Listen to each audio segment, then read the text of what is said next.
पद हरण विषय रस की शोभन श्रृंगार मुक्ति शुभती हरण रोग भय मूल्य की आत्मात शुभ विधि हुरती आरती श्री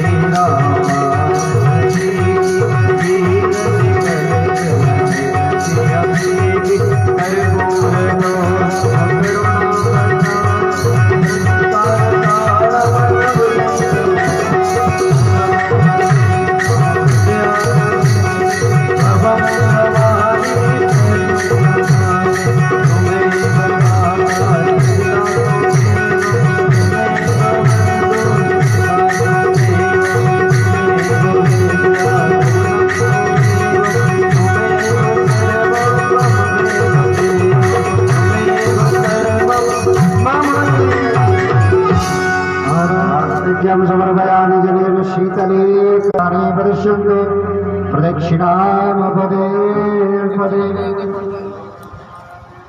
त्वमेव माता च पिता त्वमेव बन्धुः च सखा त्वमेव विद्या द्रविणं त्वमेव सर्वं मम देवदेव बोल भक्तवत्सल भगवान की जय हो।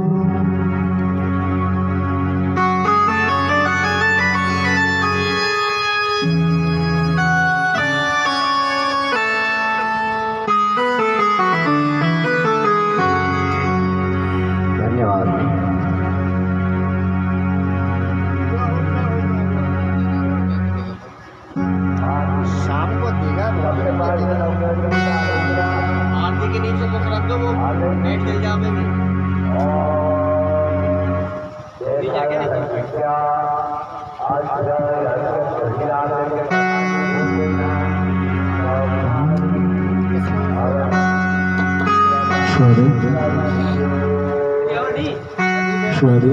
भाई साहब साफ करके उसको साफ करके भिजवा दें।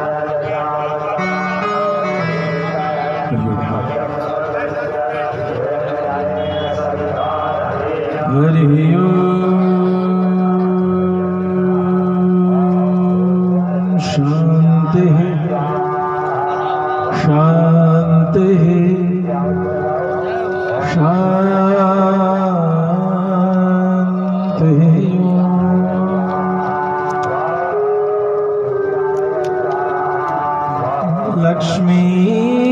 लक्ष्मीनाथ समारंभा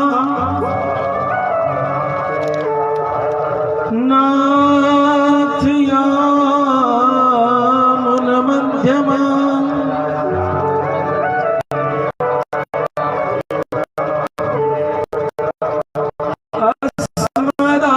अस्मदाचार्य पर्यन्ता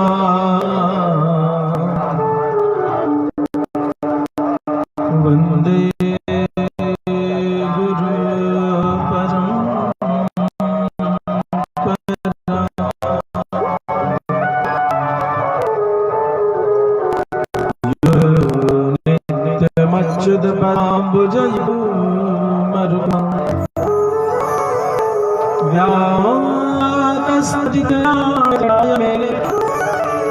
अस्मद्गुरोर्भगवतोऽस्य दयैकसिन्धो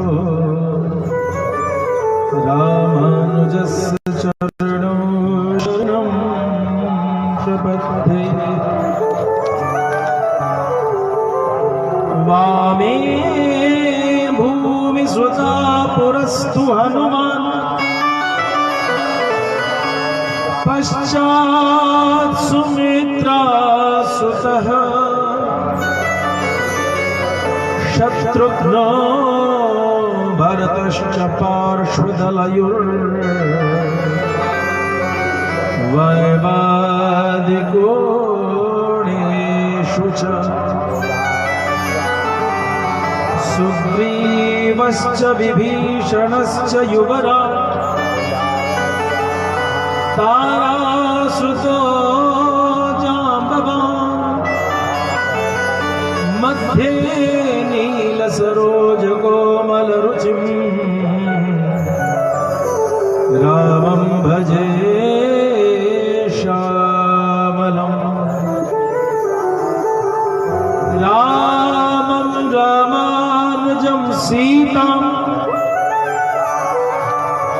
भरतं भरतानुजं सुग्रीवं वायुसूनुं च प्रणमामि पुनः पुनः। स्वस्ति प्रजाभ्यः परिपालयन्ताम् न्यायेन मार्गेण महिषाः। गोब्राह्मणेभ्यः शुभमस्तु नित्यम् लोकाः समस्ताः सुखिनो भवन्तु। असतो मा सद्गमय तमसो मा ज्योतिर्गमय मृत्योर्मा अमृतंगमय लोका समस्ता सुखिनो भवन्तु। पूज्यन्तं राम रामेति मधुरं मधुराक्षरम् आरुह्य कविता शाखा वन्दे वाल्मीकि कोकिलम्।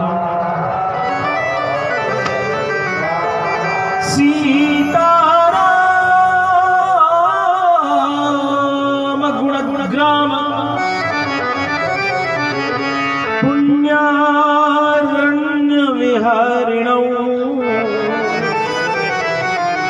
वन्दे विशुद्धविज्ञानौ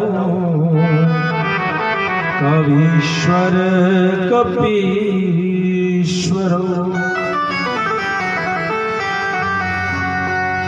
वन्दे विशुद्धविज्ञानौ कवीश्वर कपीश्वरौ।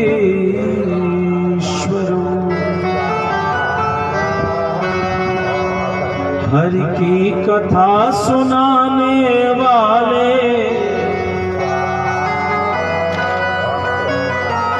आइए कल हम सभी ने श्री हनुमंत लाल जी महाराज को समर्पित होकर के हनुमंत लाल जी की प्रेरणा से उनके भाव में डूब करके कथा में प्रवेश किया।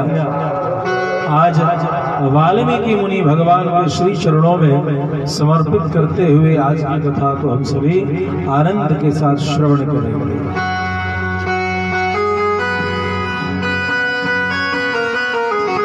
हरि की कथा सुनाने वाले प्रभु की कथा सुनाने वाले हरि की कथा सुनाने वाले प्रभु का नाम सुनाने वाले तुमको लाखों प्रणाम तुमको लाखों प्रणाम। हरि की कथा सुनाने वाले प्रभु की कथा सुनाने वाले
वन में, हम डोल रहे थे वन में, सुख को बैठे थे तन में, सुख को बैठे थे तन में।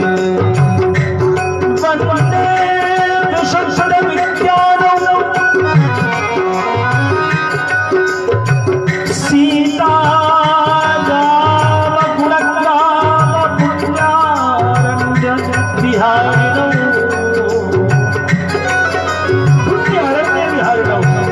एक तरफ भवटवी है, भव का जंगल है, भवसागरिक जंगल है, और एक तरफ भगवान की कथा का भी एक अरण्य बगीचा। जिस जंगल में कांटे हो, कंकड़ हो, उसको जंगल कहते हैं, और जहाँ फूल हो, कलियां हो, सुगंध हो, मंद फिर बयाई हो, उसी को अरण्य कहते हैं। जहाँ जाने से डर लग जाए उसे जंगल कहते हैं, उसे वन कहते हैं। लेकिन जब वहीं पर कोई संत बैठ जाते हैं तो उसे वन नहीं, उसे अरण्य कहते हैं। और कहते हैं गमनम यत्र अरण्यः, समय बीत जाने पर जहाँ चले जाना चाहिए उसका नाम अरण्य है। चाहे वो नैमिषारण्य हो, चाहे वो वृंदारण्य हो, चाहे वो आनंदारण्य, आनंद वन वृंदावन नैमिषवन अरण्य। अदिते गमनम यत्र, शरीर ढल जाने पर जहाँ जाए। क्या बात है, उस बगीचे में क्या खिलता है, पुण्य अरण्य विहार। ऐसे बगीचे के घूमने वाले तो मस्त हैं, ऐसे दो सिंह घूमते हैं। एक सिंह है कवीश्वर, पहले वाल्मीकि मुनि को प्रणाम, और फिर कपीश्वर, फिर किसको, हनुमंत लाल जी महाराज को।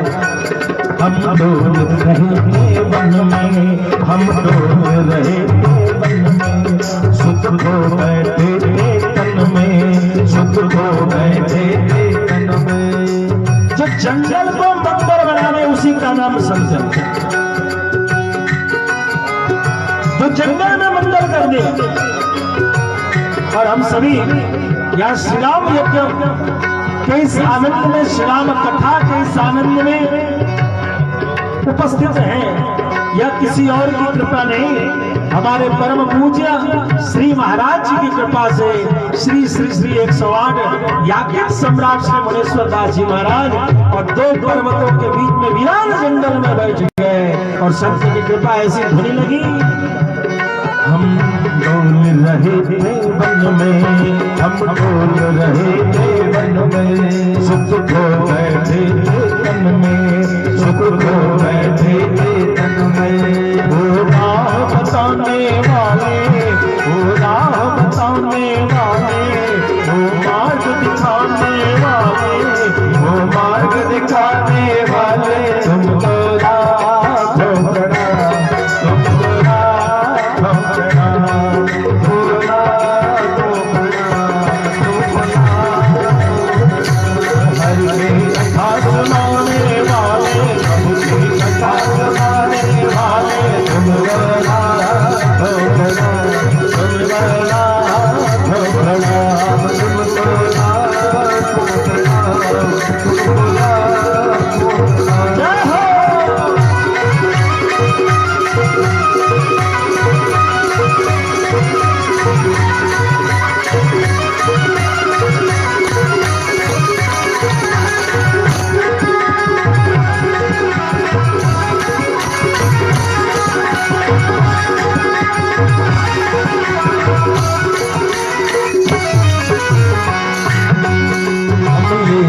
विष का प्याला, हम लेकर विष का प्याला,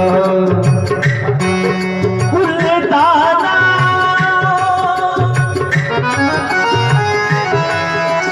मर मर मर मर मर मर मर राम राम राम राम राम मर मर मर मर मर मर मर मर राम राम राम राम राम राम राम। अरे प्यारे, जिसने कह दिया भगवान की पूजा करते समय सीधा उल्टा देखने का नियम नहीं, उल्टा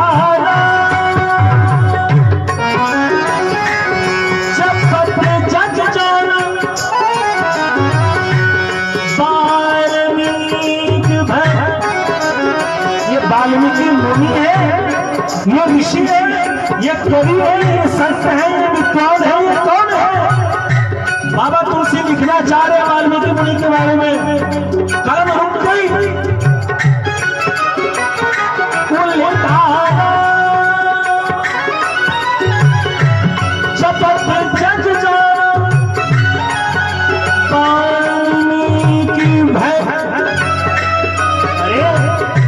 ये क्या लिख दिया, अब क्या लिखूं आगे?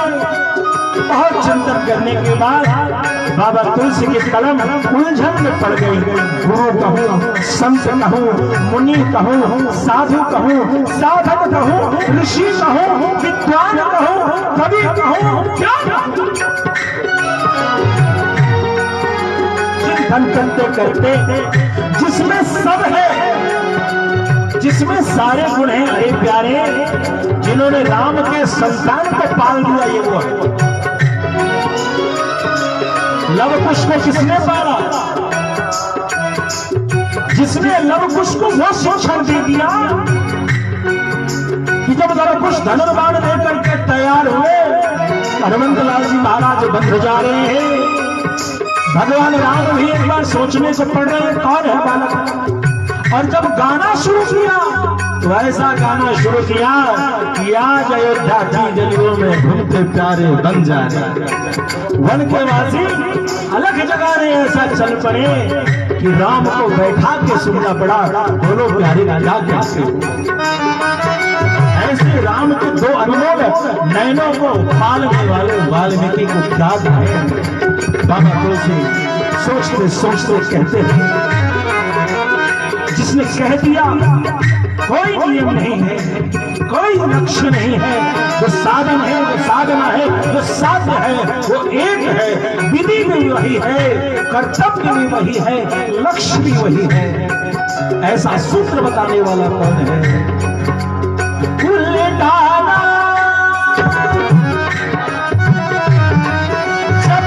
जग जाना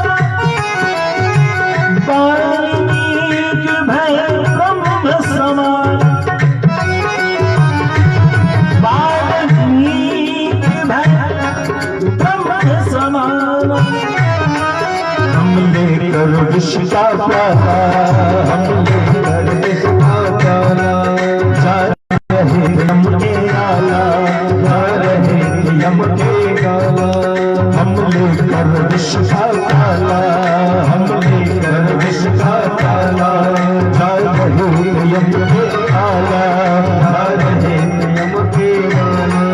वो सुधा पिलाने वाले, वो पिलाने वाले, वो नेह लुटाने वाले, वो नेह लुटाने वाले। तुम लोरा घोड़ा, तुम लोरा घोड़ा, तुम लोरा घोड़ा, तुम लोरा घोड़ा। हर की कथा सुनाने वाले, सबकी कथा सुनाने वाले, तुम रखना घोड़ा, तुम लोरा घोड़ा, तुम लोरा घोड़ा, तुम लोरा घोड़ा।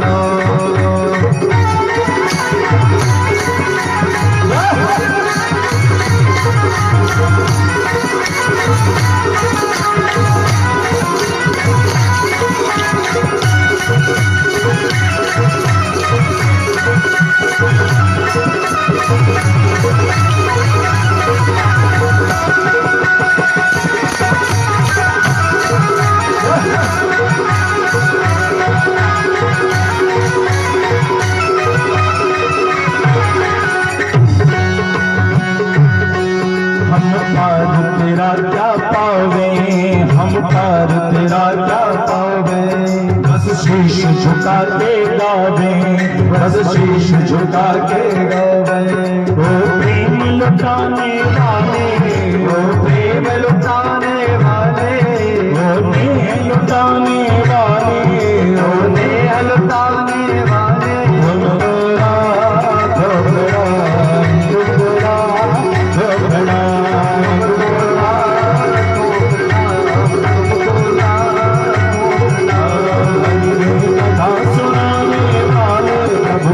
कथा सुनाने वाले,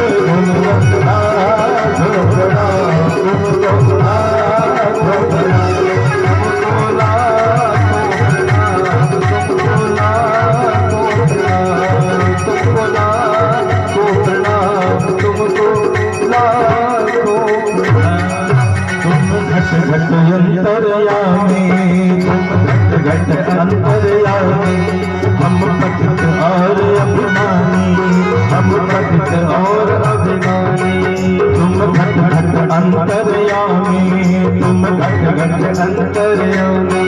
ब्रह्म क्या करता है? सृष्टि करता है। ब्रह्म क्या करता है? सृष्टि करता है। श्री राम के पुत्र है लव। श्री राम के पुत्र कौन है? लव है, लव। और लव जी की राजधानी कहाँ थी? लाहौर। लव जी की राजधानी कहाँ थी? आप सभी राजकुमार लव के क्षेत्र के हैं, ध्यान रखिए। लव भैया यहाँ के राजा थे। लव भैया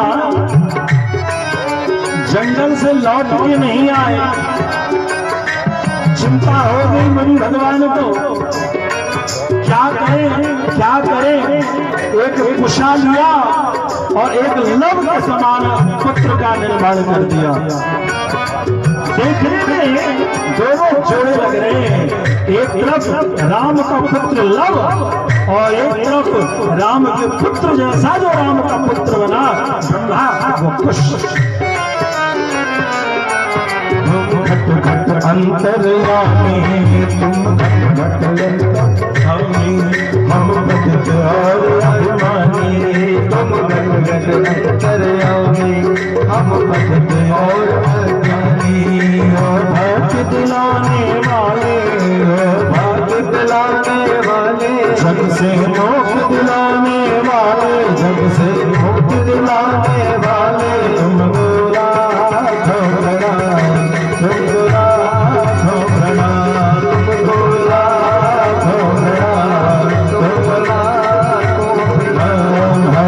कथा सुनाने वाले, प्रभु की कथा सुनाने वाले, तुम बोला घोड़ा, तुम बोला घोड़ा, तुम बोला घोड़ा, तुम बोला घोड़ा, तुम बोला घोड़ा,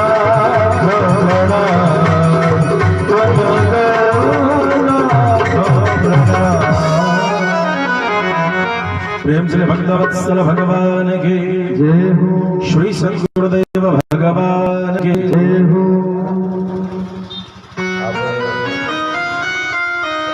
आप सभी का श्री राम यज्ञ महोत्सव में, श्री राम कथा महोत्सव में बहुत बहुत स्वागत। भक्तों,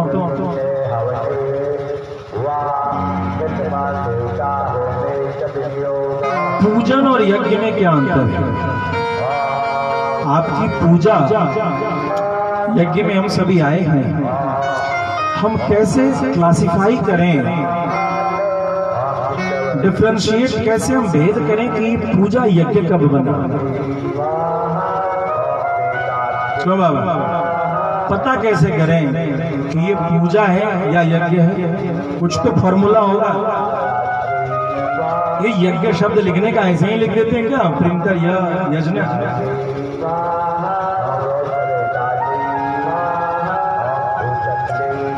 यज्ञ में एक ही भगवान के 4 जगह पूजन होते हैं और हम सभी यज्ञ नारायण भगवान के प्रांगण में हैं। ध्यान दीजिएगा, बड़ी महत्वपूर्ण बात बता रहा हूं। एक पंडित जी लोग चावल से कुछ बनाते हैं, जो आपने देखा होगा, नवग्रह, सर्वतोभद्र आदि मंडल रंगे हुए चावल से, दाल से। दाल नहीं होता है तो चावल से बनाते हैं। बहुत लोग कहते हैं पंडित बड़े लोभी होते हैं। पंडित का तो सबसे पहला त्याग वही हो जाता है कि वो काला माख दाल जो 100 रुपए किलो है, 80 रुपए किलो है, उसकी जगह पर वो चावल को काला रंग करके वहां रख देता है। पंडित वहीं से आपके यज्ञ में आपकी सहायता कर रहा है, लेकिन आप चूंकि शास्त्र से विहीन सत्संग में ज्यादा रहते हैं, इसीलिए आप कंफ्यूज रहते हैं। जो पंडित आपके यहाँ चावल से रंग देता, पहला दान वहीं से उसने कर दिया। खैर, तो पहले वो जो रंगे हुए चावल या दालों से मंडल आदि को बनाते हैं, तो मंडल पूजन। ठीक ठीक। दूसरा पूजन विधान कलश। कलश भरते हैं ना, कलश यात्रा होता है, उसमें जल लेके आते हैं। देखिए कलश बहुत सारे, कलश में भी उन्हीं देवता का पूजन। दूसरा पूजन। तीसरा पूजन मूर्ति में। कहीं कहीं बड़ी बड़ी मूर्तियां लगी होती हैं और कहीं पर सोने की छोटी मूर्ति तो जरूर होती है। हर मंडल, हर प्रधान मंडल पर जो प्रधान देवता हैं उनके सोने की या चांदी की मूर्ति होती है। व्यवस्था बनती है तो कई जगह बहुत सारी मूर्तियां भी डाल देते हैं, 51 108 मूर्ति। तो तीसरी पूजा हुई मूर्ति की। क्या अभी यज्ञ हुआ तो नहीं हुआ? यज्ञ में एक और सूत्र जुड़ा। चौथी पूजा है अग्नि के भीतर उसी देवता का पूजन, जो आज अग्नि स्थापन होगा। आप सभी दर्शन करें। जब इन चारों का मिश्रण होता है, जब इन चारों के द्वारा इष्ट का पूजन होता है, तो देवी और सज्जनों भक्तों तो समझ लेना अब यहाँ पूजा नहीं, अब यहाँ यज्ञ हो रहा है। क्या हो रहा है? यज्ञ के बाद जब संत वहां बैठेंगे तो क्या करेंगे? चतुर्व्यूहात्मक उपासना है।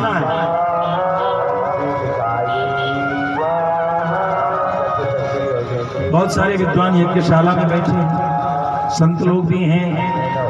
हमारी रासलीला मंडली बहुत अच्छा रास करती है, वो भी उपस्थित है श्री राम वृंदावन से।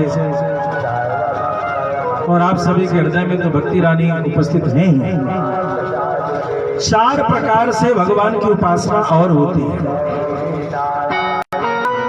एक नाम कीर्तन, दूसरा है रूप लीला, नाम रूप गुण और भाव। ये 4 कैसे हो रहे हैं? तो धाम, आप लाडपुरा बालाजी सरकार के दरबार में हैं, एक पवित्र धाम, पवित्र स्थली, पवित्र भूमि पर जहाँ हनुमान जी की कृपा बरसती है, बरसती रहेगी। आप धाम में हैं, जहाँ भगवान रहे उसको धाम कहते हैं। हनुमान जी हैं, इनका निवास है, यहाँ क्षेत्र है बालाजी का। नाम कीर्तन, रूप, ये रूप कहाँ है? तो शाम को जब रासलीला में आप भगवान की मधुर रूप झांकी देखते हैं, वो भगवान की रूप उपासना है। और चौथी उपासना का सिस्टम है गुण। भगवान के गुणों को समझने के लिए ही कथा का आयोजन होता है। बोले भक्तवत्सल भगवान की। तो आइए हम सभी इस चतुर्व्यूहात्मक उपासना की व्यवस्था में जो एक स्तंभ है, विशेष करके गुण रूपी चर्चा, उसको प्रचारित करने के लिए जो कथा के आयोजन में हम सभी आनंद में हैं, श्री राम कथा को सुन रहे हैं, इसको श्रवण करें। कल हम सभी ने सुना कार्तिक महीना, माघ महीने में कथा सुनने से क्या लाभ होता है, और आज इस चैत्र पवित्र मास में कथा हम सभी सुन रहे हैं। अच्छा, एक बड़ी सुंदर बात है जो मैं कहना चाहूंगा कि आज दिन कौन सा है? मंगलवार। बाबा तुलसी ने जो श्री रामचरितमानस को लिखा, वो तिथि थी नवमी, चैत्र मास शुक्ल पक्ष नवमी तिथि, और दिन था मंगलवार। नवमी भौम बार मधुमासा अवधपुरी यह चरित। आज देखिए कितना सुंदर योग बन रहा है। हमारे राम जी के जन्म का पुनर्वसु नक्षत्र भी आज प्रातः काल था।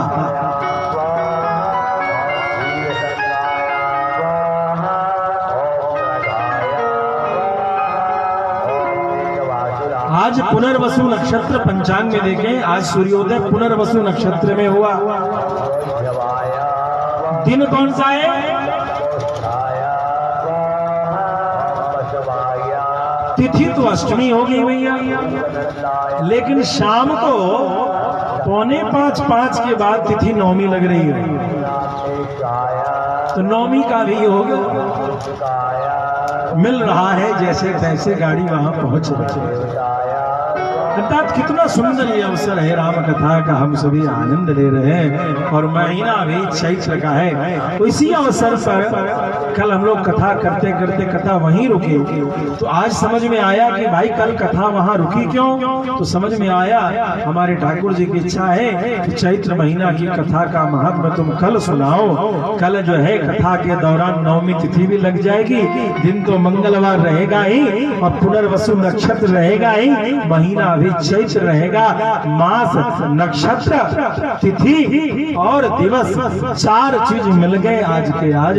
बोल भक्तवत्सल भगवान की। और इसी में हम सभी चैत्र मास के महिमा को सुनेंगे कि कल हम सभी एक कथा सुन रहे थे कि कलयुग में कलिक नामक एक शिकारी है। कलयुग में कलिक नाम का एक शिकारी है जो सामान्य प्राणियों को, पशुओं को मारता रहता है। सौवीर नगर में एक भगवान केशव का मंदिर है, कृष्ण का मंदिर है, और इस मंदिर में सामान आदि हैं पूजन पाठ का। अब पूजा जो चोर है उसकी नजर कहाँ चली गई? उसकी नजर चली गई कि जाते हैं पुजारी अकेले रहता है, डरा धमका के माल बटोर के चलते। बोलो भक्तवत्सल भगवान की।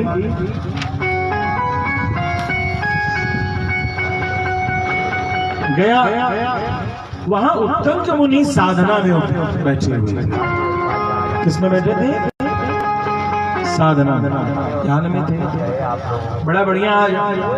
दशरथ दास जी महाराज के पास गए तो सत्संग चल रहा था। आज टहलते हुए महाराज जी के पास चले गए, अच्छी भजनानंदी सुनते हैं, तो उसी में चर्चा चली तुरीय संध्या। त्रिकाल संध्या तो होता ही है, तुरीय संध्या की जानकारी किसी किसी को होती है। प्रातःकालीन संध्या अभी 1-2 दिवस पूर्व किन्हीं का प्रश्न था संध्या कब करते हैं। हमने कहा भैया रहने दो। प्रातःकालीन संध्या प्रातःकाल, मध्याह्नकालीन संध्या मध्य दिवस में जब सूर्य हो, और सायंकालीन संध्या सूर्यास्त के समय। एक और संध्या है तुरीय संध्या, मध्य निशा में। मध्य निशा में जो संध्या होती है, और आज संजोग से यह जो अष्टमी तिथि है, यह तुरीय संध्या करने का विशेष अवसर। इसी तुरीय संध्या को पूजन के विधान से जब करते हैं तो उसका नाम निशा पूजा होता है। कुछ लोग सप्तमी की रात्रि को करते हैं, कुछ लोग अष्टमी की रात्रि को करते हैं, अपनी अपने गुरु परंपरा के अनुसार उस पूजन को करते हैं। कुछ लोग उसमें सूर्योदय के समय की तिथि को देखते हैं, तो आज की रात्रि, और कुछ लोग मध्य रात्रि निशा की रात्रि को देखते हैं, तो वो मध्य रात्रि कल की रात्रि गुजरे। इस रूप से यह तुरीय संध्या का समय मध्य रात्रि होता है, जो चौथी संध्या है। इसी तरीके से उपासना भी पंचकालिक है, 5 काल की 5 उपासना का। इसमें जाएंगे तो बहुत सारी बातें निकलती चली जाएंगी। तो उत्तंक मुनि जो है निशाकालीन तुरीय संध्या कर रहे हैं। गीता जी में आपने सुना होगा, या निशाम जागरते संयमी। श्री रामचरितमानस में लक्ष्मण जी और निषाद राज के संवाद में एक बहुत सुंदर चौपाई आती है। एही जग जामिनी, एही जग जामिनी, जागहि जोगी परमारथी प्रपंच वियो। जो शंका रह गई थी गीता जी में कि रात्रि कौन सी, इसको स्पष्टीकरण रामचरितमानस में बाबा तुलसी ने उत्तर दे दिया, यही जग जामिनी। भाष्यकार रामानुज स्वामी जी ने इसका विवेचन कर दिया था। यद्यपि 500 वर्ष पूर्व पहले बाबा तुलसी 17वीं शताब्दी में और 11वीं शताब्दी में भाष्यकार श्री रामानुज स्वामी उसी समय उन्होंने लिख दिया था कि इस निशा का मतलब ये दिन और रात नहीं है, संसार रूपी रात्रि है। इसमें कौन जगता है? योगी जगता है। और संसार के लोगों को जहां अंधेरा दिखता है, बोरिंग लगता है, बोरिंग, वहां पर साधु जगते हैं। और संसार के लोगों को जहां चटक मटक लगता है, वहां साधु सोते हैं। उल्टा इशारे से समझ रहे हैं? जहां चटक मटक लगता है, जहां संसार के लोग जगते हैं मन से, वचन से, कर्म से, वहां साधु राटे मेरे काम की चीज नहीं। जामाबाई से मिलने के लिए कबीर बाबा चले गए। अब जामाबाई के पास देखा तो दो एक औरत से झगड़ा कर रहे हैं। जामाबाई उनका केस पकड़े हुए और दूसरी महिला उनका केस पकड़े हुए, दोनों में हो रहा है। वो क्या कहते हैं, गोबर का जो बनता है उपला, कंडा, कहीं गोईठा, कहीं उपला, कहीं कंडा कहते हैं। समझ गए ना बात को? यहाँ क्या कहते हैं? कंडा, कंडा, कंडे पर लड़ाई हो रही है, मेरा कंडा तेरा कंडा, मेरा कंडा तेरा। बाबा कबीर पहुंच गए, बोला क्या करती हो भाई? मैंने तो सुना था कि तुम बहुत बड़ी त्यागी हो, वैरागी हो, मेरे तेरे में क्या फंस गए? कई बार हम लोग भी संतों की उपासना में बहुत दिमाग लगा देते हैं, तो खटपटी लगते रहते हैं, मेरी बात सुन क्यों नहीं रहा? तो तेरी क्यों सुनेगा? सुनाने वाला तो उसका आचार्य बैठा है, गुरु बैठा है, तेरी क्यों सुने? जामा भाई सुन नहीं रही, थोड़ी देर रुक तो जाओ, मैं पंचायत कर दूंगा, कंडा आधा तोड़ लो, कॉम्प्रोमाइज कर लो, समझौता कर लो। जामा भाई ने कहा कबीर साहब ये मेरा ही कंडा है, उसका कंडा वो है। अरे कंडा तो चूल्हे में तो जलना है, कोई उठा लो जला दो, ये मोटी भाषा कह दे। जामा भाई मानने को तैयार नहीं, बोला कि पंचेती अब होगी भाई, अब बताओ कि कैसे माने कि ये तुम्हारा कंडा है, तुम साबित करो। तो कहा कबीर साहब इस कंडे को उठाओ और इस कंडे को उठा करके टुकड़े करो और टुकड़े करके कानों में लगाओ। ये कंडा तुमसे बोलेगा कि ये कंडा किसका है, क्योंकि मैं दिन रात मेरा कंडा तेरा कंडा नहीं करती, मैं तो गोविंद का नाम गाते रहती हूँ। मैं जो भी छू देती हूँ उसमें वो नाम कीर्तन प्रवेश कर जाता है। ये फकीरी है, संतों की शरणागति का भाव है। कबीर साहब ने कंडे तोड़े, कान में लगाया, कान में लगाते हैं तो क्या सुना देता है? विठ्ठल विठ्ठल विठ्ठल विठ्ठल विठ्ठल विठ्ठल विठ्ठल विठ्ठल। दंग रह गए, ये विठ्ठल पांडुरंगा को याद करते करते कंडा मारती है और ये कंडा भी बोलता है विठ्ठल विठ्ठल विठ्ठल विठ्ठल। कबीर साहब समझ गए। कभी तो कबीर साहब कभी कभी लिख देते हैं कबीर साहब की उल्टी। बोले भक्तवत्सल भगवान की। तो केशव मंदिर में तो ये समझा कर रहे, चोर ने सोचा माल बटोर लेंगे। ध्यानस्थ उत्तंक मुनि को ध्यान आया कि कोई चोर आया है, आंखें खोल करके क्या देखते हैं, तो चोर आया है। चोर ने तो छाती पर रखा पैर और निकाला।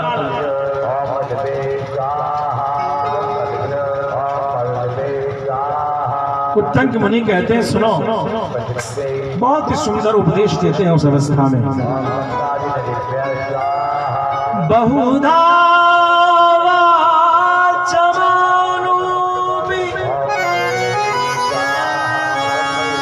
यो नर क्षमयान्वितः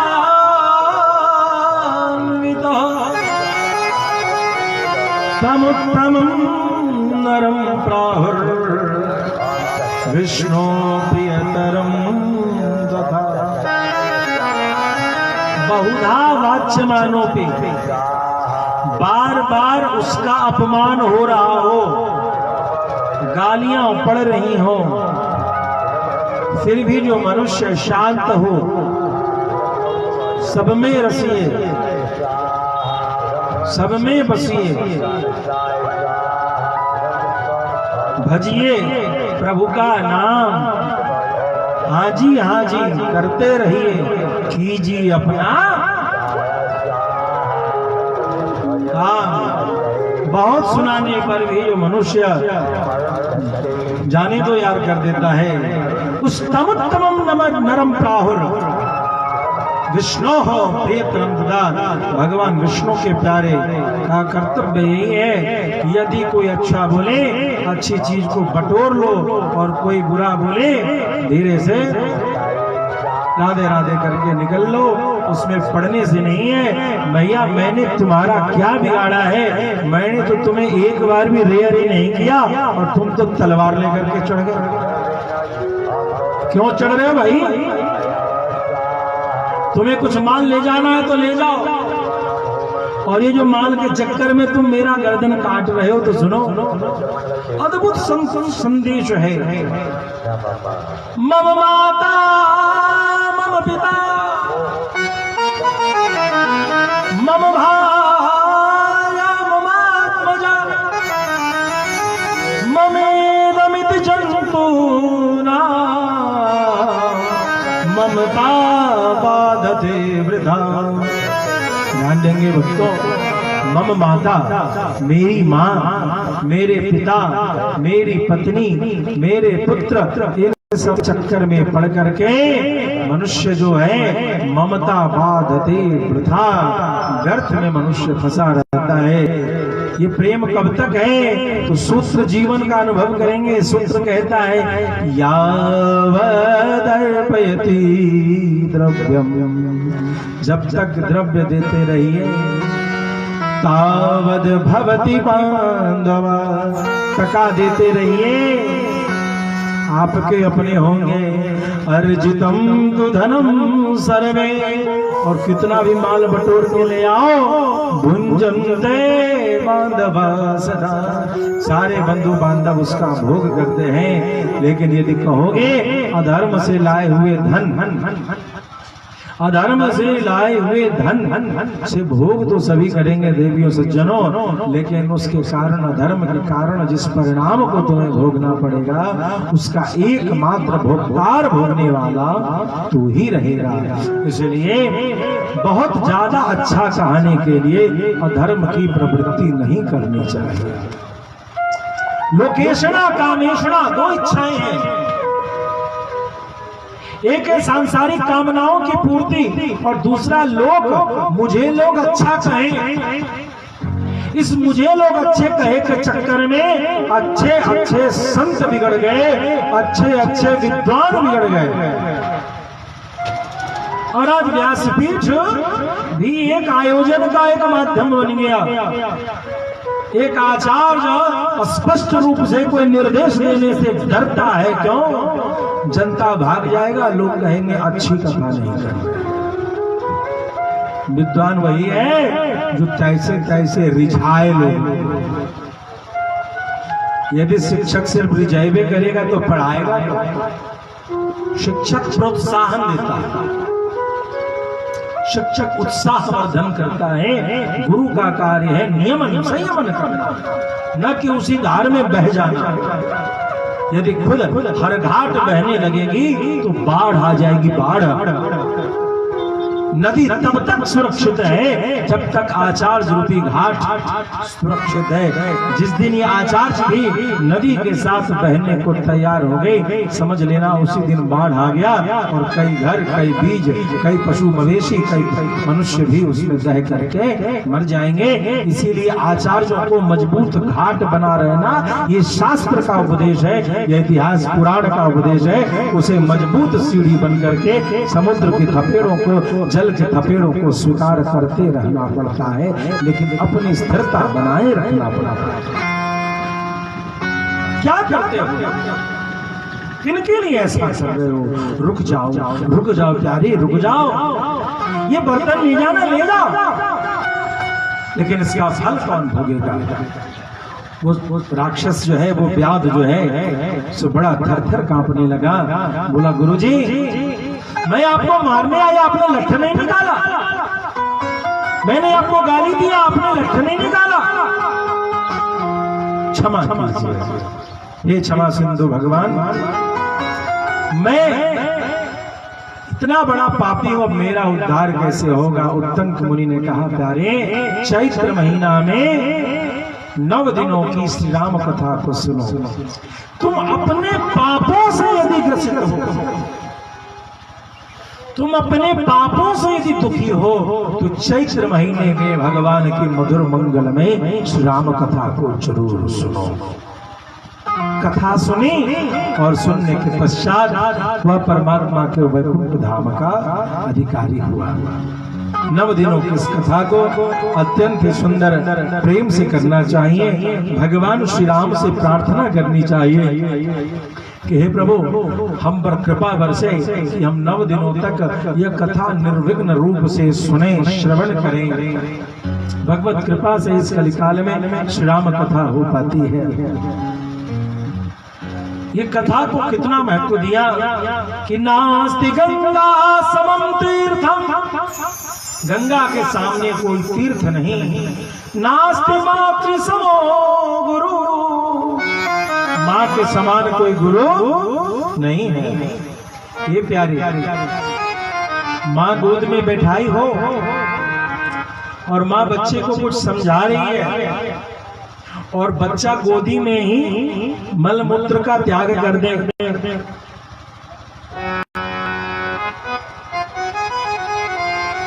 ध्यान दीजिएगा।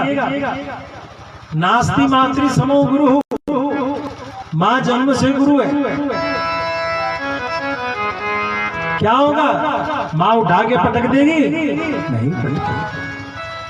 अरे अरे अरे बड़ा खुश होती है, भीतर ही भीतर उसको गुदगुदी लगती है। वो लोगों को दिखाने के लिए कुछ थोड़ा बहुत छी छी राम राम कर भी दे, लेकिन माँ अपने बच्चे का जो मलमूत्र आता है, तो कोई उसको यदि उस समय ऐसा कह दे कि तू अशुद्ध हो गई, तो उसको और बुरा लगता है, उसको बुरा लगता है। माँ के समान गुरु प्यारे कौन होगा जो आंचल में जा करके तुम मलमूत्र भी त्याग करो तो प्रसन्न चित्त हो, लाड करे, दुलार करे तुमसे और तुम्हारे चेहरे को देखे कि तुम गुस्साए तो नहीं हो, भूख तो नहीं लगी, प्यास तो नहीं लगी। और यदि भूख प्यास लगी हो, थोड़ा बहुत तुरंत पोछ पाछ करके फिर दूध पिलाएगी।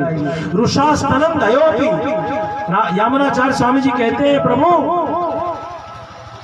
यदि तुम मेरे किए हुए पापों का दंड देने को तैयार बैठे हो, तो तुमसे अच्छी तो मेरी माँ है। ध्यान दीजिए, भगवान के दरबार में जाते हैं, हमने कई पाप किए होते हैं और कई बार ऐसा लगता है, या कभी कभी कुछ विद्वानों के मुख से स्लिप ऑफ टंग हो जाता है, जबान फिसल के कह पड़ते हैं कि पापों के कारण तुम पर भगवान की कृपा नहीं हुई। यामुनाचार्य स्वामी जी कहते हैं, गोविंद मेरे प्यारे सच सच बताओ, क्या पापों के कारण तुम मुझ पर कृपा नहीं करोगे? बाबा तुलसी कहते हैं, केशव कारण कवन गोसाई, हे केशव कहे उसी पर कृपा होगी। लेकिन ये तुलसी देख रहा है, गज गणिका अजामिल की तुम संग रही सगाई, उस गज से तुम्हारा कोई रिश्ता था प्यारे? क्या उस वैश्या ने तुमसे कोई प्रेम किया था? वो अजामिल ने क्या त्याग दिया? क्या किया इन्होंने, लेकिन तुमने इन सब को अपनाया है। क्यों अपनाया है? क्योंकि तुम्हारे दरबार में ही आ गए। और जैसे ही सन्मुख हो जीव मोहि जाहि, जन्म कोटि अब ना सही खबर। रामनाचार्य स्वामी इसी भाव को भगवान के सामने अलग भाषा में कहते हैं, यदि तुम ये कहते हो और मुझे कोई पढ़ाता है कि भगवान के पास जाओगे तुम में पाप लगा होगा, तो भगवान तुम पर कृपा नहीं करेंगे। मुझे नहीं चाहिए ऐसा श्याम। क्यों? तुमसे अच्छी तो मेरी माँ है। तुमको संत ये भी कहते हैं कि तुम्हें माता च पिता तुम्हें माता, तुम्हें माँ को देखना है। और मेरी संसार वाली माँ, जब मैं दूध पीते समय जाऊं, छाती में मुख लगाऊं और उस समय मेरे दांत निकलने शुरू हो जाते हैं, बच्चे के दूध वाले दांत निकलने शुरू हो जाते हैं और गुस्सा कहीं का, और मैं माँ के स्तन में, माँ के छाती में मैं दांत गड़ा दूं, संसार की माँ भी उठा करके पटकती नहीं है। दूध पीने बच्चे को नहीं आता है और वो बड़े प्यार से कहती है, मेरा शैतान तो कन्हैया जैसा नटखट है। ऐसे कह के लाड ही लगाती है, दो थप्पड़ मार के फेंक ही नहीं। तो तेरी इबादत क्यों करूं, तेरी पूजा क्यों करूं, तेरी आराधना क्यों करूं, मैं अपने माँ को ही न पूजूं। लेकिन गोविंद, मैंने सुना है शास्त्रों में, करोड़ों माँ के हृदय को जो अपने हृदय में समाहित कर रखा है। गोविंद कैसे? मेरे राम कैसे? जिसके हृदय में करोड़ों माँ की ममता सुरक्षित है, ऐसे है मेरे राम। तो मुझे विश्वास है कि तुम मुझ पर कृपा जरूर करोगे। नास्ति मातृ समो गुरु, नास्ति विष्णु समो देवो, नास्ति रामायण परम। आपको जीवन में जो उलझन हो, जब भी कभी ऐसा लगे धर्म संकट में आप बैठ जाएं, तो आप रामायण जी की शरण लो, आप गीता जी की शरण लो। जब धर्म संकट में पड़ो कि हमें क्या करना चाहिए, आपको कुछ नहीं करना है, इस प्रश्न को रामायण जी के पास रख दो और पूरी रामायण एक बार शुरू से लेके विश्राम तक पढ़ जाओ। अच्छा, रामायण जी का अंत नहीं होता है, ध्यान देना, क्योंकि जहां से कथा शुरू हुई कथा वहीं समाप्त हुई है। वर्णानामर्थ संग वा से शुरू है, ये मानवा और मानवाहा वा पर समाप्त है। वाह बोलिए, वाह बोलिए, वाह बोल के देखिए, सभी लोग बोलिए वाह से शुरू है कथा और वाह पर समाप्त। ये वाह क्या है? उपासना की पद्धति में 3 का स्थान है, तंत्र मंत्र यज्ञ। अभी एक फैशन चला है रतन बेचने का। मैं कुछ ऐसी बात कहूंगा कि जो आप रटे बैठे हैं टीवी के कारण और पीछे का धंधा नहीं जान रहे हैं, और आप उनकी ही बातों को सच माने बैठे। ये रतन बेचने वाले जौहरियों का ऐसा माया जाल है कि जो रतन के बेचने से वो पुखराज 15,000, नीलम 30,000, लेने वाला भी सोचता है कि चलो इसको ले लेंगे तो हमारे गले में लटकता रहेगा, हमारी उंगली में लटकता रहेगा। उनके धंधे से जुड़े हुए जो लोग हैं वो बड़े प्यार से आपको समझाते हैं। क्या समझाते हैं? ये तागा बांधने से कुछ नहीं होता है, ये भस्म भभूति से कुछ नहीं होता है, क्यों भाई? साधु के दरबार में भस्म चाहिए। साधु क्या देता है? धूनी से तो भस्म। एक कागज का न्यूज़पेपर कहीं से किसी चेला को कहता, बेटा न्यूज़पेपर ले आना पुरानी वाली। उसमें धीरे से मोड़ा, थोड़ा सा भस्म धुनी से दे दिया और जय हनुमान कर दिया और भस्म दे दिया। कितने रुपए का खर्चा लगा? इसमें किसी जौहरी का कोई धंधा नहीं हुआ, किसी दुकानदार का कोई धंधा नहीं हुआ।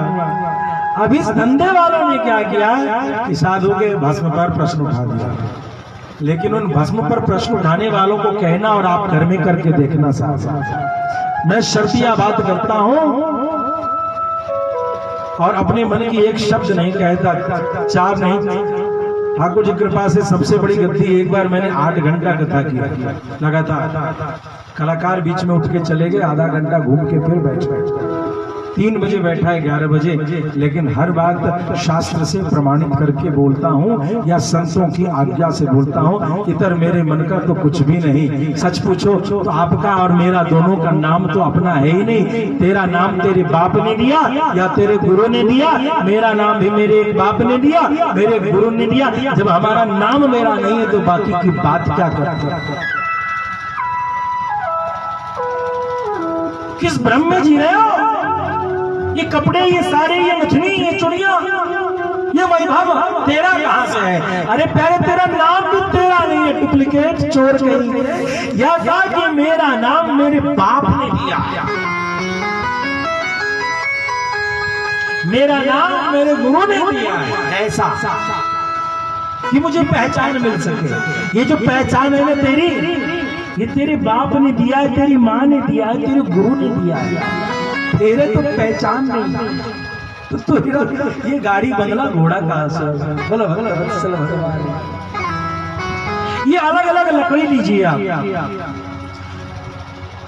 आम की लकड़ी, पीपल की लकड़ी, बबूर की लकड़ी, और सभी लकड़ी को अलग अलग जलाइए। सबके जलने का स्पीड अलग अलग है, सबके जलने की सुगंध अलग अलग है। अरे प्यारे, जिस तेल को जला करके काजल बनाते हो, तिल के तेल का काजल अलग है, सरसों के तेल का काजल अलग है, घी का काजल अलग है, और जो नया वाला नकली घी डालडा है, वनस्पति घी है, उसका काजल निकालोगे तो उसकी अनुभूति अलग होगी। भस्म भी अलग अलग है, तो भस्म क्यों नहीं अलग अलग? संतों के दरबार से भस्म मिल जाता है, पत्ता मिल जाता है, वही बहुत कुछ करता है। इसलिए हम सभी को भगवान के, संत के दरबार में जो राम कथा है, अपने सर्वस्व जीवन का आधार मान लेना चाहिए। मैं कह रहा था बाबा तुलसी ने पहले कहा वह, अंतिम में कहा वह, और बीच में बहुत बड़ी चर्चा। रची महेश निज मानस राखा, पाए सुसमऊ शिवासन भाव। बाबा तुलसी ने सोचा, दुनिया कहेगी बाबा तुलसी ने कथा लिखी है, मैं कैसे कहता हूं कि मैंने लिखी है। अब इस बात को लिखने के लिए कई सूत्र निकाले। ये कथा किसकी है? तुलसी बाबा की नहीं है प्यारे। ये कथा तो प्रकाशित उन्होंने किया है, समाज को दिया है। ये कथा किसकी है? तो रची महेश निज मानस राम, महादेव ने लिखा। अब महादेव का प्यारा मंत्र है ये, तो उनको महादेव के प्यारे मंत्र से उनको सुरक्षित करना आवश्यक है।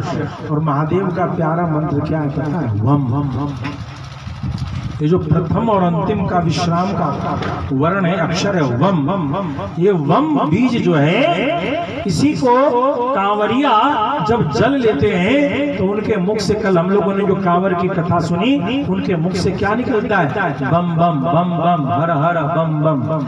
ये बम बीज जो है, प्रजापति दक्ष के द्वारा गर्दन बकरे का जुड़ने के बाद सबसे पहला जो बीज जुड़ा बकरे के सर में, वह बम बीज जुड़ा और इस बम बीज को अमृत बीज के रूप में स्थान दिया गया। तुम्हें अमृत तत्व की प्राप्ति हो, यह वह अमर कथा है। इस भाव से प्राणित करने के लिए, सुरक्षित करने के लिए बाबा तुलसी ने पहला अक्षर वम और अंतिम अक्षर वम बोल भक्तवत्सल भगवान की। नास्ति रामायणात् परम। तो इस नवदिन की कथा को कितनी बार सुने? एक बार नहीं सुने। एक बार सुनने का फल है भगवान की कृपा की प्राप्ति करना। 2 बार सुने तो उसे अश्वमेध यज्ञ की प्राप्ति होती है। 4 बार सुने तो अग्निष्टोम यज्ञ की प्राप्ति होती है। 5 बार सुने अत्यग्निष्टोम यज्ञ की प्राप्ति होती है। 6 बार सुने तो उसे रामायण कथा के व्रत का अनुष्ठान पूर्ण होने पर अग्निष्टोम यज्ञ के 8 गुने फल की प्राप्ति होती है। और इस प्रकार से श्री राम कथा की बारंबार भूरी भूरी प्रशंसा की। प्रेम से भक्तवत्सल भगवान की।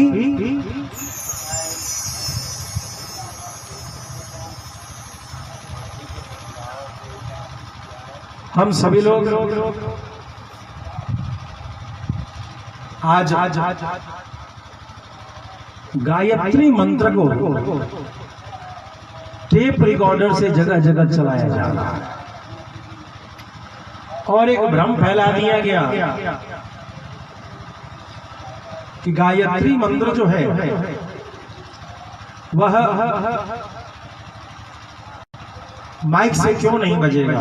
यद्यपि जहां मंत्र विधान है वहां पर ये सारी बातें हैं उपस्थित। और दूसरा भ्रम क्या फैलाया गया कि गायत्री मंत्र जो है सबके लिए नहीं होने के कारण जिसको कह दीजिए ना, किसी बच्चे को किसको नहीं छूना तो बच्चा उसको जरूर छू के देगा।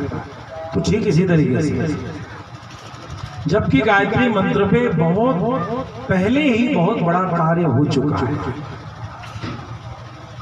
वेद के जो मंत्र हैं जो हम सभी प्रातः काल सुनते हैं और अभी अग्नि नारायण भगवान यज्ञ मंडप में ब्राह्मणों की कृपा से, ब्राह्मणों के तपस्या से, संतों के सन्निधि में जो अग्निदेव प्रकट होंगे, ये जो दर्शन करने का अवसर मिला, मंत्र की शक्ति को जो देखने का अवसर मिला हम सभी को और उसके साक्षी बने, उसके अर्थ को कैसे जाने? उसके लिए विद्वानों ने कहा है वेदार्थो निश्चित स्मृति इतिहास पुराणी। वेदों के अर्थ को जानने के लिए स्मृति, इतिहास और पुराण, वेद के 2 भाग हैं, पूर्व मीमांसा और उत्तर मीमांसा। पूर्व मीमांसा में कर्मकांड का ज्ञान है और उत्तर मीमांसा में उपासना का ज्ञान है। तो कर्मकांड के ज्ञान के लिए स्मृति की ओर जाना चाहिए और मोक्ष मार्ग की जानकारी के लिए इतिहास और पुराण के प्रमाण को माना जाता है।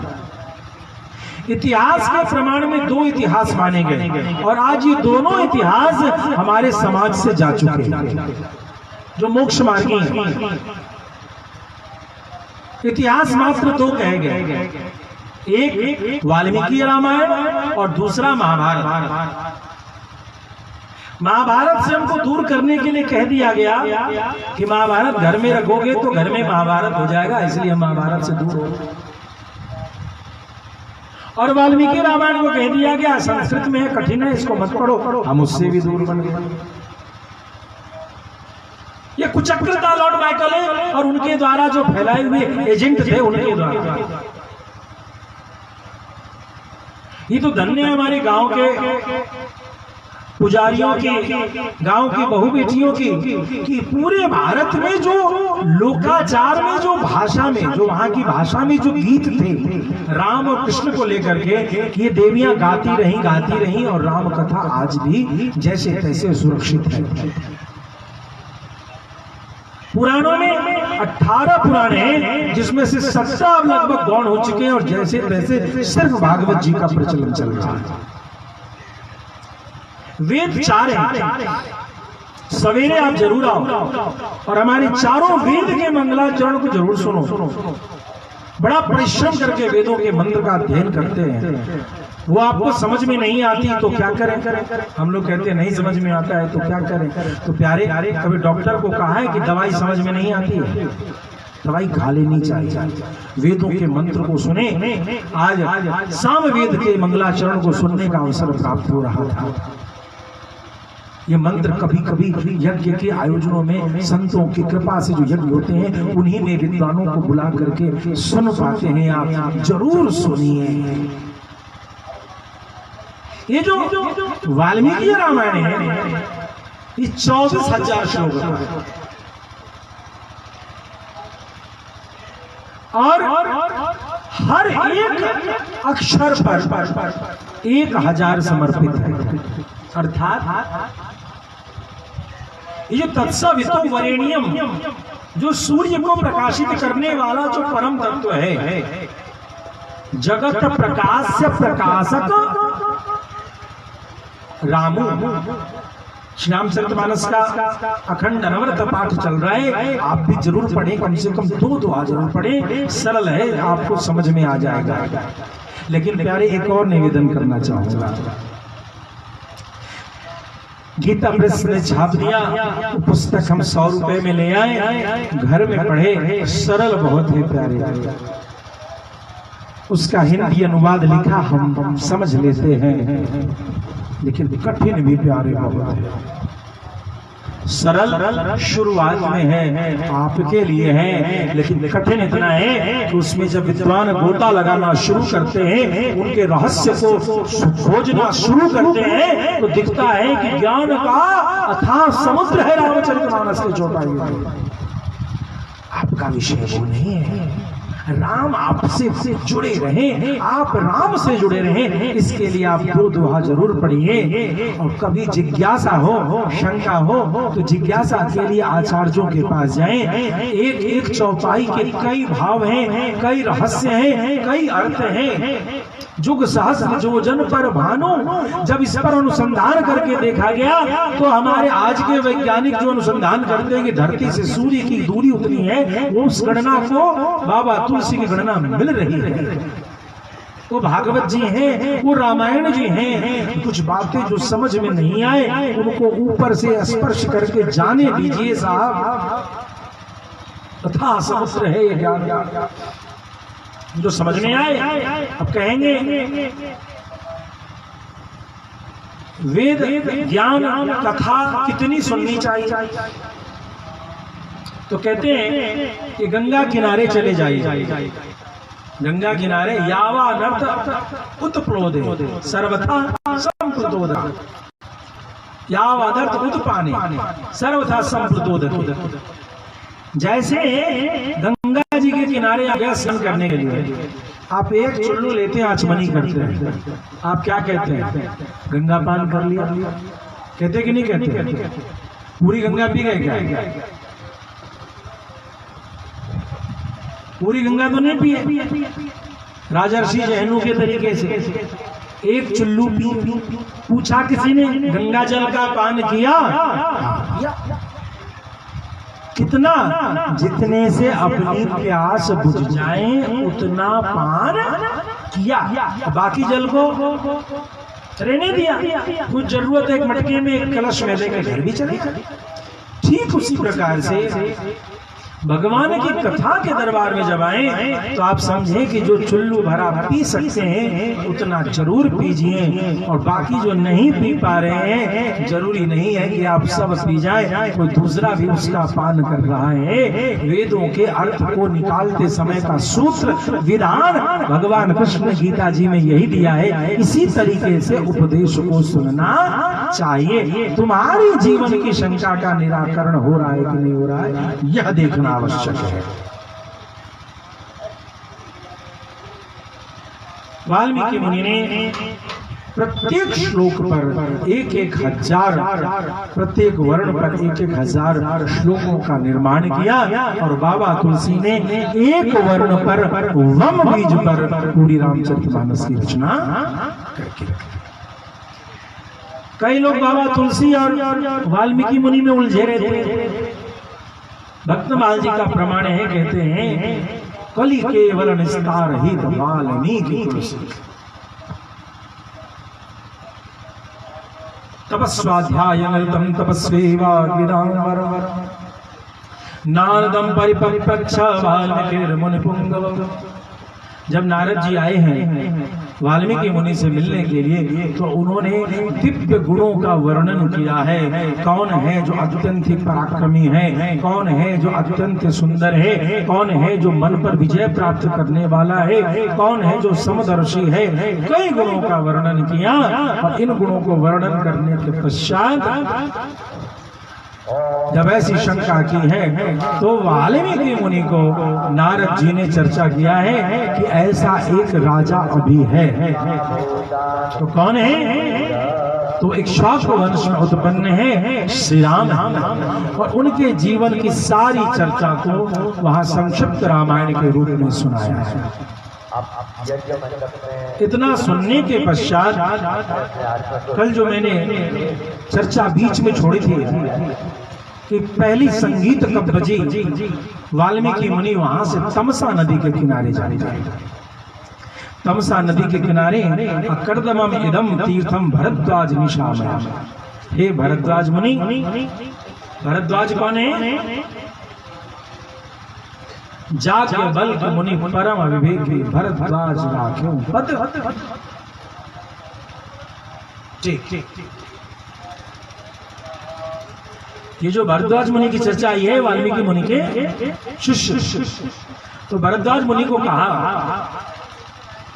कि भरद्वाज चलो तमसा नदी के किनारे चलते हैं, यहाँ जब जल बड़ा पवित्र है, यहाँ स्नान करेंगे। और वही स्नान करने के लिए तमसा जी में जा रहे हैं डुबकी लेने के लिए, कि तभी एक शिकारी आता है। और उस शिकारी ने क्या किया? आवेश में आकर के एक बाण लिया और उस बाण का अनुसंधान कर दिया। वृक्ष पर बैठे हुए एक नर क्रौंच और एक क्रौंची मादा दोनों आपस में चोच भोजन का आदान प्रदान करते हैं। और उस अवस्था में वो बाण नर को लग गया और नर वहीं पर गिर मर गया। वो मादा वहीं आती है और उस नर को चोच लड़ाते हुए बहुत ही व्याकुल है।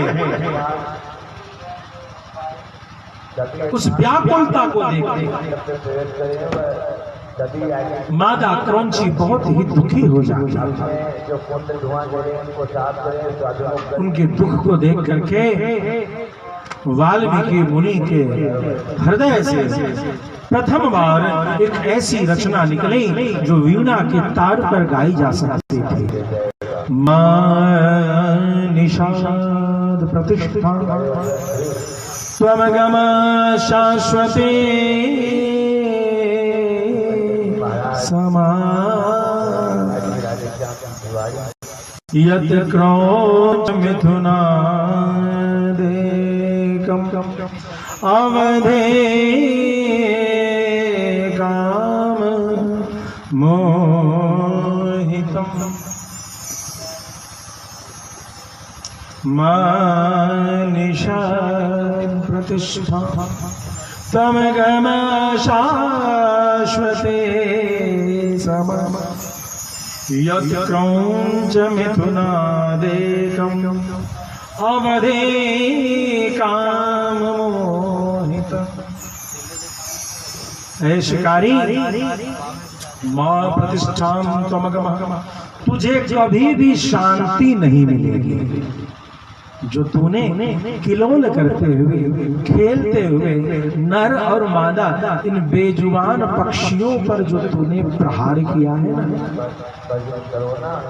इसमें जो जोड़ों का जो विक्षोभ किया है, जो दुख तुमने इन चिड़िया को दिया है ना, इसका तुझे मैं श्राप देता हूँ, कभी भी तुझे स्थिरता शांति प्राप्त नहीं हुई। बोलो भक्तवत्सल भगवान की।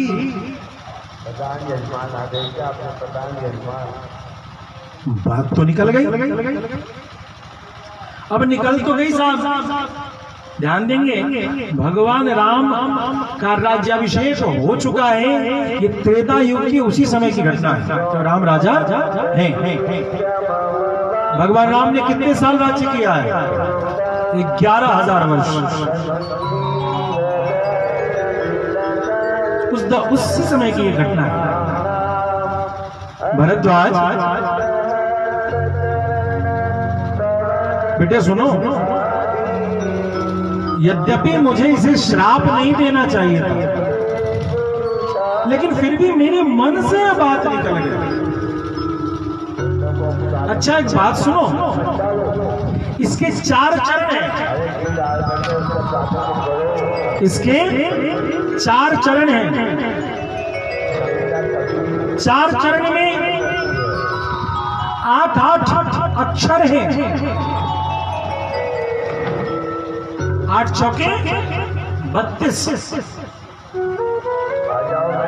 16 गुण प्रथम पंक्ति में, आदि श्लोक में 8 दूनी 16 और नीचे 8 दूनी 16, 16 ऊपर 16 नीचे 32।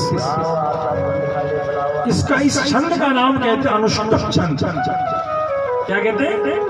अनुष्टुप। इसमें 16 गुण हमारे राम जी के और 16 गुण हमारी सिया जी।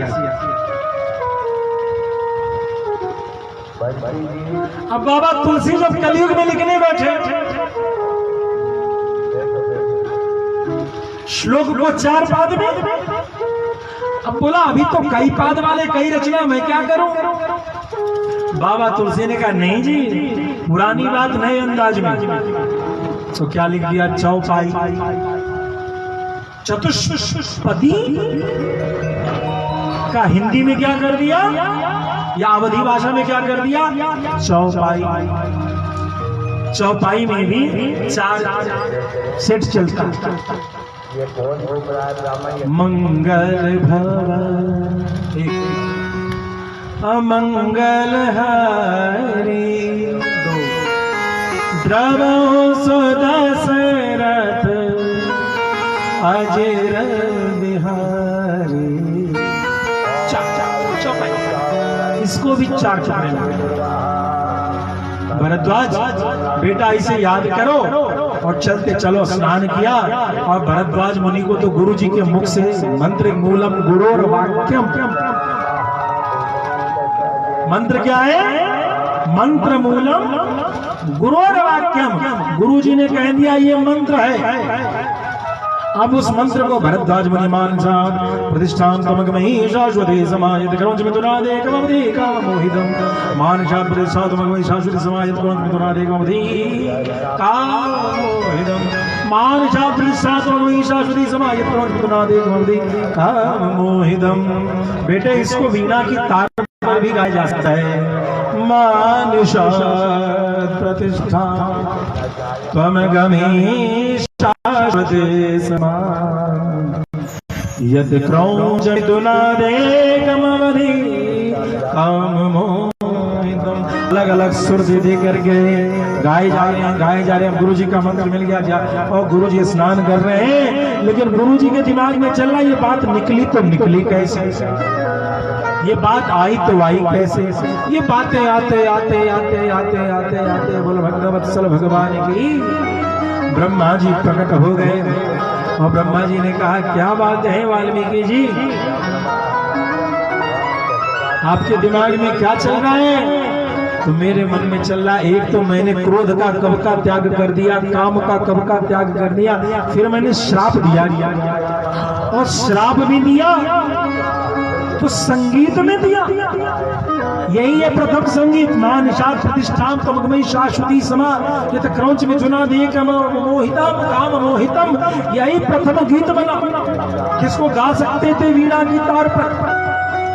यह क्या हो गया, कैसे हो गया?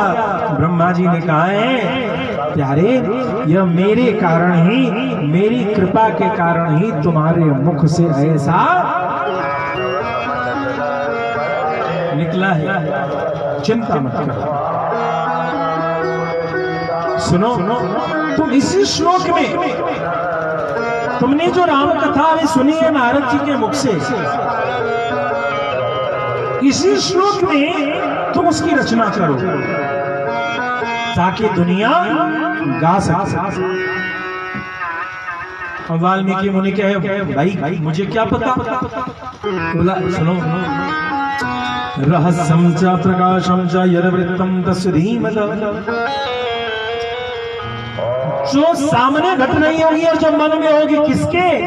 रामस्य सौमित्रे, राम के मन में भी जो चल रही होगी वो भी तुझे पता चलेगा, और बाहर जो हो रही वो तो चलेगा ही, बाकी का क्या करना, बाकी तो ऐसे ही पीछे आ गया। सभी के मन में जो चल रहा होगा वह भी तू जानेगा, और बाहर जो लोक व्यवहार में चल रहा होगा वह भी तुझे पता चलेगी।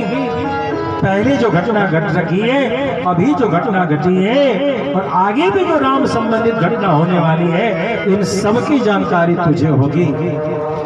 तो लिख और इसकी रचना कर। और एक वरदान दिया कि जब तक इस धरती पर यावत् स्थास्यन्ति गिरया सरितश्च महीतले, धरती पर नदी की धार बहेगी, जब तक धरती पर हिमालय, अरावली, विंध्याचल आदि की पहाड़ियां रहेंगी, तावत् रामायण कथा लोकेषु प्रचरिष्यति, तब तक इस संसार में रामायण की कथा चलती रहेगी।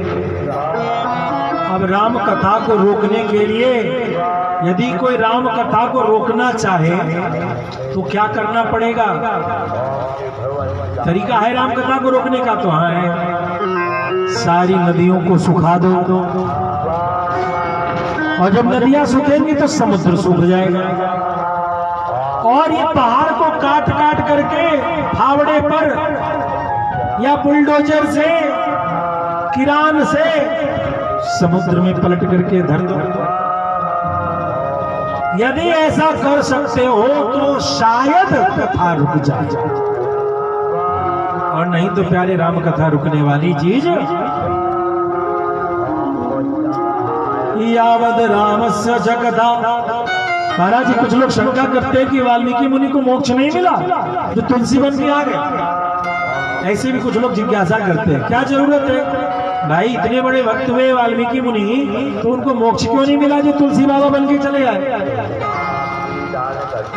गांधी जी का वरदान है, ब्रह्मा जी का, यावद रामस्य च कथा त्वत्कृता प्रचरिष्यति, जब तक इस धरती पर तुम्हारे द्वारा प्रचारित लिखित राम कथा प्रचारित रहेगी, सुरक्षित रहेगी धरती पर, तावत् ऊर्ध्व मदश्च त्वं मल्लोकेषु निवत्स्यसि, तब तक हे वाल्मीकि तुम्हें जहां मन करे तुम वहां रुको। ऊर्ध्व ऊंचे के लोग, अधश्च नीचे के लोग, मल्लोके तुम्हें ब्रह्मालोक में भी रहने का मन करे तो आ जाओ।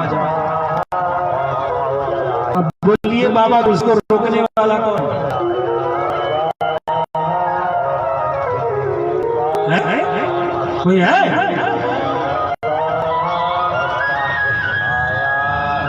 अरे प्यारे बाबा तुलसी के,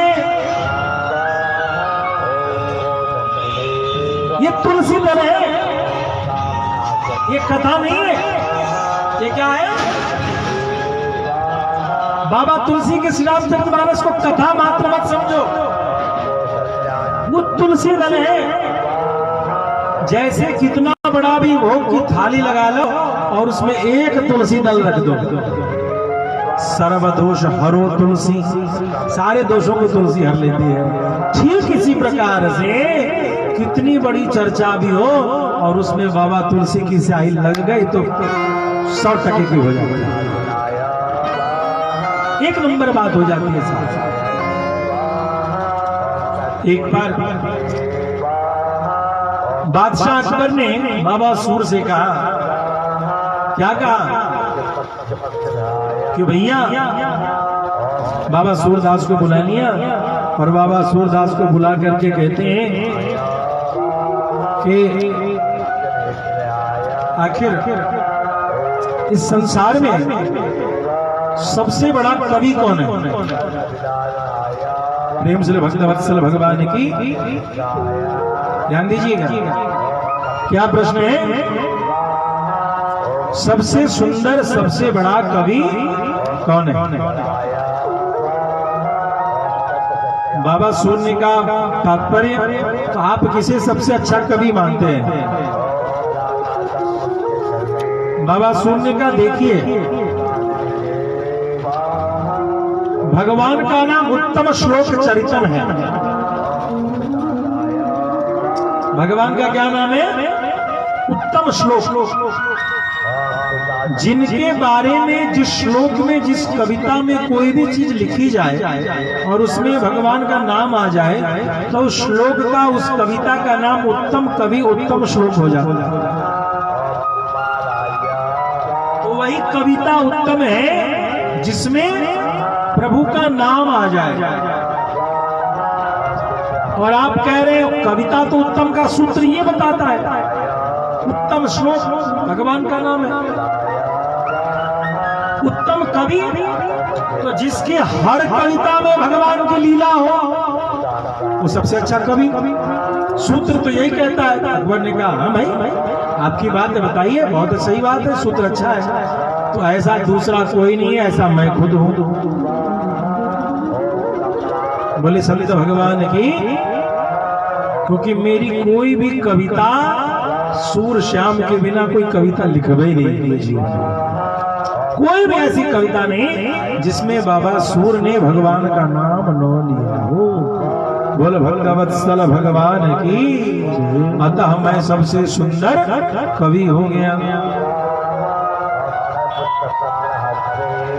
सबसे श्रेष्ठ कवि हो गया। अकबर को मौका मिला, अकबर ने चट लगा दी पेच। अकबर ने कहा तो बाबा तुलसी कैसे कवि हैं दूसरे दर्जे के? दोनों समकालीन है ना। पहले नंबर पर आ तो बाबा तुलसी, अब तो बाबा तुलसी कैमे दर्जे के कवि हैं? सुनिए ध्यान से। अकबर ने कहा तो तुझे वही होंगे, आपने श्याम का लिखा, हमने राम का लिखा, अंतर इतना ही है। सूर बाबा कहने लगे ना, वो कवि तो है ही नहीं।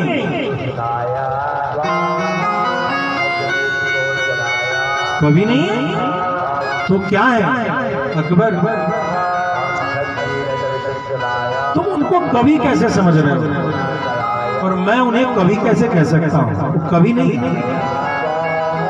अरे सारी दुनिया कवि कहती है उनको, तो नहीं दुनिया जानती नहीं होती, इसीलिए कवि कवि।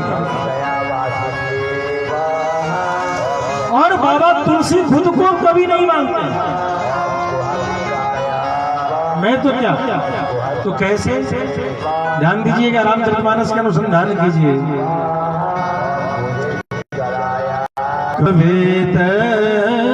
विवेक, कविता लिखने की बुद्धि।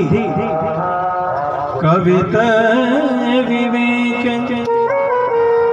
एक नहीं मोरे। तो महाराज जी ये लिखा ना बाबा तुलसी ने, सत्य कहूं लिखे कागज को। राजपत्र ले आओ, स्टाम्प पेपर ले आओ, 2 4 10 की गवाही लगा लो और एक कागज पर मुझसे लिखवा लो। बाबा तुलसी कहते हैं मैं हाथ जोड़ के कहूं मेरे नाम, अपने मन को नहीं, दूसरे को नहीं। कोई अपने मन को झूठ नहीं बोलता है। ये भैया रामचरितमानस की कथा आपके लिए नहीं है, तो बाबा तुलसी अपने मन को कह रहे, तुम सुन लो आनंद आ जाए तो, और नहीं तो रामचरितमानस के पीछे मत पड़ो भैया। उन्होंने अपने को कहा, सुन ही संसद सच माना। क्या कह दिया? ऐ दुष्टमन सुनो, राम कथा को निरंतर मन सुन, इसलिए लिख दिया। बाबा तुलसी क्या कहते हैं? कविता विवेक एक नहीं मोरे। कविता विवेक एक नहीं मोरे। सत्य कहूं लिखे कागज को। थप्पा लगा लो।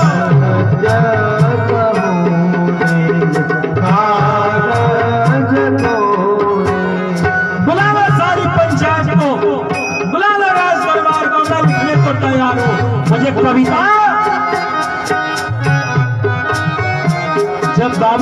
तुलसी दावे पर कह रहे कि वो कवि नहीं है। वो कौन है? आदि कवि। कविता जहां से प्रारंभ होती है, संगीत जहां से प्रारंभ होता है, वीणा की तार पे गायक की शैली के जो निर्माण, जिन्होंने दुनिया को बताया राम कौन है, ऐसे कह देंगे मैं कवि हूं ना। गाइए कविता विवेक के नहीं मोरे, कविता विवेक नहीं मोरे, सदा कहूं लेकिन कागज तोरे, सदा कहूं लेकिन कागज मोरे, सदा कहूं लेकिन कागज तोरे, सदा कहूं लेकिन कागज तोरे। भैया सामान्य भाषा में जो कवि कहने वाले लोग हैं, बादशाह अकबर का दिमाग ठिकाने हो गया, मुकुट सही किया, क्या कहते हो उसको? तुलसी कवि नहीं है। अरे मैं कैसे कह दूंगा, वो खुद को कवि नहीं मानता। तो कौन है तुलसी? कौन है? पहले एक बार ये मानो कि वो कवि नहीं है, वो कवि नहीं है। सत्य कहूं लेकिन कागज तोरे, सत्य कहूं निज कागज तोरे, कामी नारी प्यार जिमी। ये भैया राम कवि है। एक राम राधे तुम्हारा धीर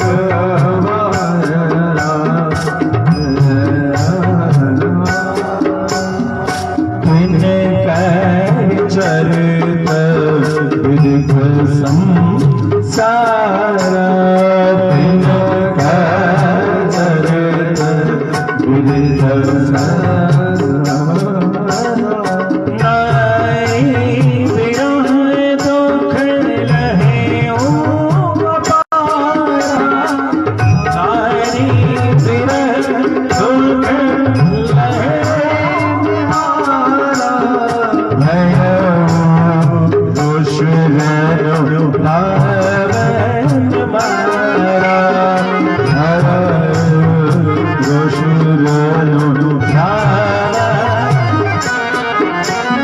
भैया ठाकुर साहिब एक बात जान जाओ।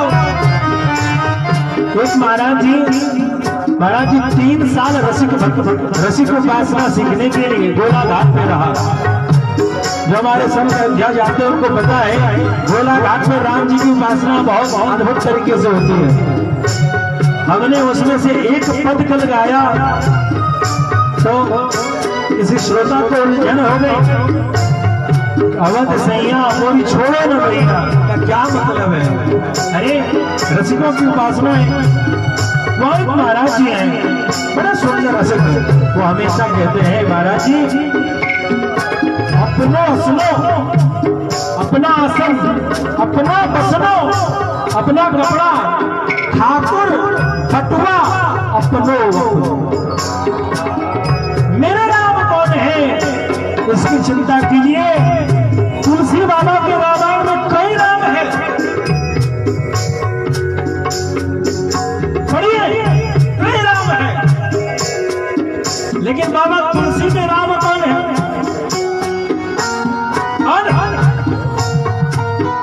अंतिम में लिख रहे हैं, अंतिम में चले जाइए, अंतिम में कलम बंद करने वाले।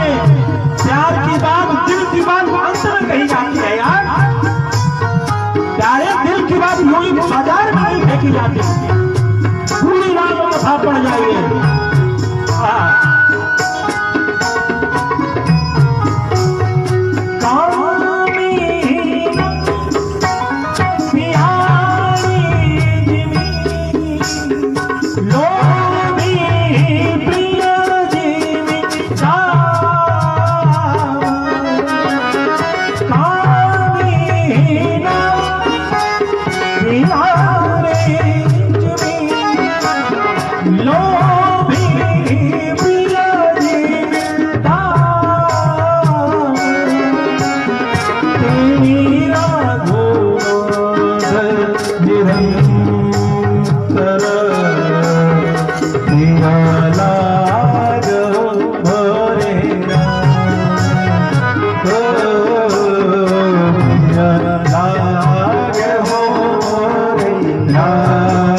तुलसी कवि नहीं है प्यारे।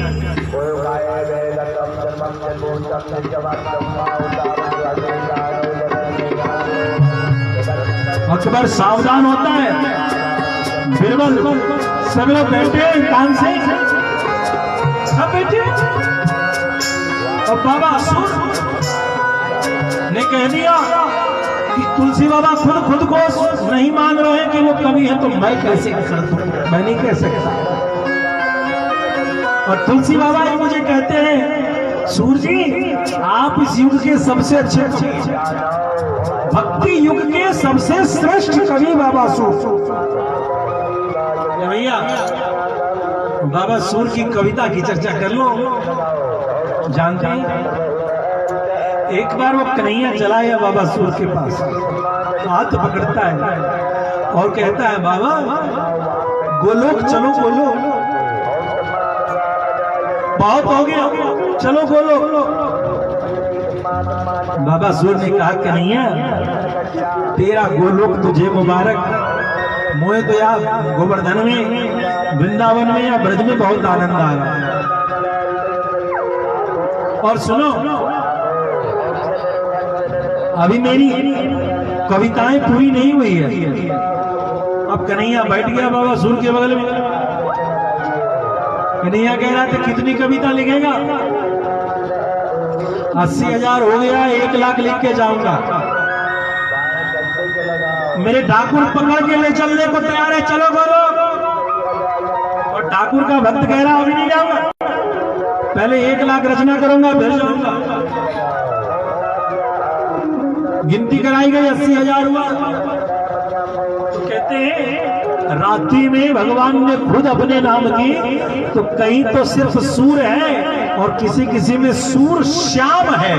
जहां जहां सूर श्याम है वो कहते हैं कि कन्हैया ने अपने से लिख के छापा दे दिया बाबा सूर का और कह दिया बाबा गिनती पूरी हो गई, अब तो चलो। बोल भक्तवत्सल भगवान। एक ऐसे कवि जानते हैं भगवान को। अकबर ने पूछा कौन है? बाबा तुलसी है क्या? तो वो ऋषि है, मंत्र दृष्टा ऋषि। तो कैसे? तो रची महे निज मानस राखा, पाए सुसमो शिवासन भासा, ताते राम चरित मानस ही नाम। इसका नाम रामचरित मानस क्यों हुआ? क्योंकि रची महेश निज मानस, मन में रखे हुए मननाथ त्रायते इति मंत्र। मन में चिंतन करने से जो जीव को तारण कर दे उसी का नाम है मंत्र। महादेव के मंत्र मन में जो प्रेरणा थी, जो विचार था, जो अनुसंधान था, उसको बाहर रखा गया है, ये वो मंत्र है। इसलिए बाबा तुलसी कोई कवि नहीं, बाबा तुलसी मंत्र दृष्टा ऋषि। अच्छा प्यारे, अच्छा एक बात बताइए, हमारे बीच में संत लोग बैठे हैं, रसिक लोग बैठे हैं, कवि कई हुए, मीराबाई हुए, बाबा सूर हुए और भी कई कवि। लेकिन ये जो ब्राह्मण है, ब्राह्मण जो संकल्प लेते हैं देश काल परिस्थिति, हरि ओम विष्णु विष्णु नमो भगवते महाप्राण पुरुषोत्तम से आदि जो कह के संकल्प लेते हैं, गुरु गोविंद को साक्षी मान करके ये अब हम मंत्र जाप करेंगे। कभी सुना कि किसी ने पायो जी मैंने नाम रतन धन पायो का किया? नहीं ना। कभी सुना कि मैया मैं तो चांद खिलौना? किसी ने किया? नहीं किया। लेकिन आप सभी तो बैठे हैं और नहीं जानते हैं तो संतों के चरण में जाइए। बाबा तुलसी ने लिखे 12 ग्रंथ। क्या लिख दिया? कविता नहीं, कोई अनाड़ी साधु 12 कविता कह देगा प्यारे, लेकिन जो परंपरा का साधु कभी कविता नहीं बोलेगा, तो क्या बोलेगा? 12 ग्रंथ। ग्रंथ में क्या रहता है? मंत्र। और परिणाम देखिए, हनुमान चालीसा का अनुष्ठान देखा है कि नहीं देखा है आपने? बाबा सूर ने जो कहा ये मंत्र है। हनुमान चालीसा का अनुष्ठान होता है ना, 11 हनुमान चालीसा रोज पढ़ो और फल मिलता है। बजरंग बाण का अनुष्ठान होता है कि नहीं होता है? 11 बजरंग बाण पढ़ो, हनुमान बाहुक पढ़ो, हनुमान साठिका पढ़ो, जानकी मंगल पढ़ो। विवाह में दिक्कत है तो जानकी मंगल पढ़ो। पढ़ते कि नहीं पढ़ते? और सबसे प्रधान रामचरितमानस का पारायण। अर्थात जिन्होंने मंत्र का स्थान आज प्राप्त आज भी किया हुआ है, और बाबा तुलसी के ही ग्रंथों का संकल्प लेकर के मंडल पूजन आदि करते हुए हवन आदि सारे यज्ञ के विधि के माध्यम से पूजन होता है, उनको मंत्र का स्थान प्राप्त हुआ। सूर बाबा ने जो बात कही वो आज आप सभी आंखों के सामने देख। भले भक्तवत्सल भगवान की। भरद्वाज मुनि जिनकी चर्चा हमने सुनी, उन्होंने अपने गुरुजी से ये कथा सुनी। किनकी कथा? राम जी की कथा। और उन राम जी की कथा को सुनने के पश्चात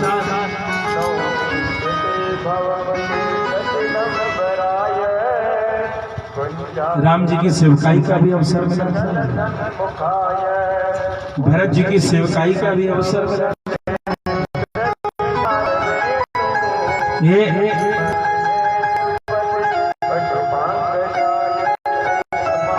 ऐसे एक बात है, माघ महीना, माघ मकर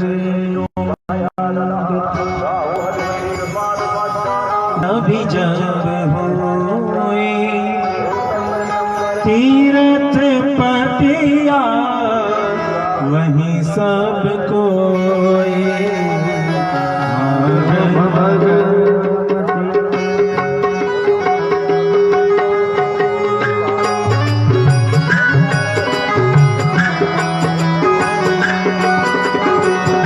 माघ मकर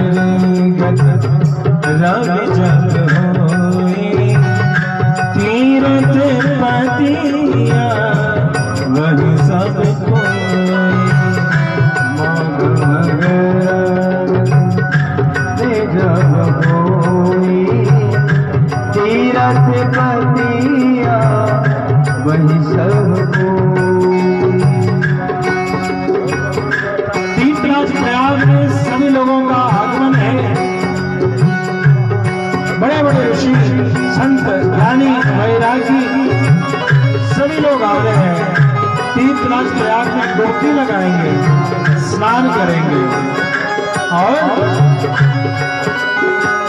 सत्संग करेंगे। ऐसे ही सुंदर चर्चा हुई। वहां पर मिथिला के संत जाज्ञवल्क्य मुनि का आगमन हुआ। जाग बैली मोनी परम विवेकी, जाग बलका मुनि परम विवेकी। ये परम विवेकी है। मिथिला वेद के 6 अंग में से 4 अंगों की सृजन प्रारंभ मिथिला से हुई। न्याय, मीमांसा, ज्योतिष और व्याकरण, 4 की सृष्टि मिथिला से प्रारंभ हुई। और उस मिथिला में राजा जनक ने पर विद्वानों का दरबार लगाया। मिथिला में विद्वानों की परीक्षा हमेशा से होती रही। राजा जनक ने लगाया, सारे विद्वानों को बैठाया और कहा, गुरुजी वेदांत पर, ब्रह्म पर चर्चा तो सभी करते हैं, लेकिन प्रत्यक्ष अनुभव किसी ने किया हो तो बताइए। और राजा जनक एक बार ये राजा जनक है कैसे, प्रश्न करता कैसा है कि राजा जनक जो है दाएं हाथ से स्वाहा स्वाहा स्वाहा स्वाहा और बायां हाथ पत्नी के कंधे पर। अष्टावक्र उसी समय आते हैं राजा जनक के पास। राजन क्या करते हो? पत्नी का आलिंगन और आहुति। राजा जनक ने कहा क्षमा करेंगे गुरुवर, मैं गृहस्थ।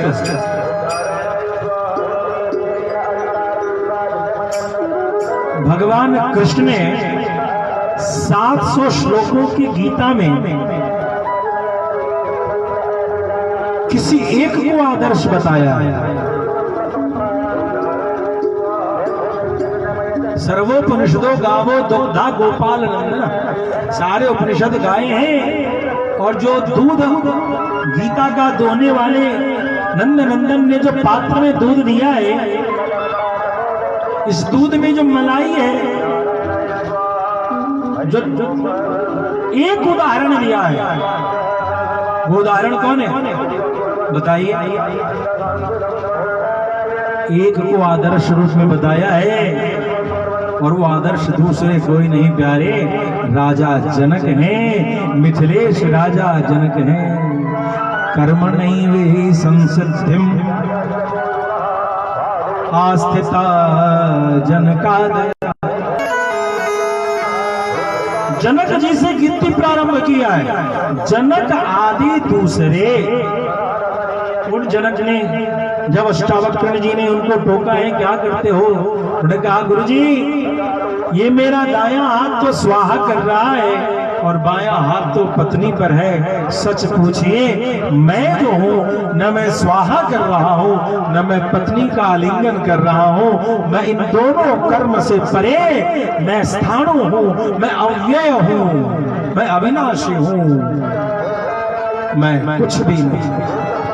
न मेरा पुण्य से संबंध है न मेरा पाप से संबंध है, न मुझे भक्ति से भोग से और न मुझे मुक्ति मोक्ष से। मैं इन दोनों से परे हूं। अतः पाप और पुण्य, दक्षिण और वाम, इन दोनों सिद्धांतों से परे मैं निर्विकार स्वरूप में हूं। ये कर्म तो दायां हाथ दान करने के लिए है, स्वाहा करने के लिए, तो दायां हाथ का कर्म दायां कर रहा है, बायां हाथ का काम बायां कर रहा है। ठीक वैसे ही जैसे नासिका से श्वास ऊपर जा रही है और नासिका से श्वास नीचे आ रही है, जिस तरीके से श्वसन और प्रश्वसन की क्रिया को आप यदि प्राकृतिक रूप से होने वाली घटना मान लेते हैं, तो आपने कितना श्वास लिया और नहीं लिया उसमें आप आबद्ध नहीं होते हैं, वह आपके पाप और पुण्य का कारण नहीं बनता है। ठीक उसी प्रकार यदि दायां हाथ से किया गया कर्म और बायां हाथ से किया गया कर्म, इन दोनों से भी उसी प्रकार से विरत हो जाए तो मनुष्य न पाप से आबद्ध होगा न पुण्य से।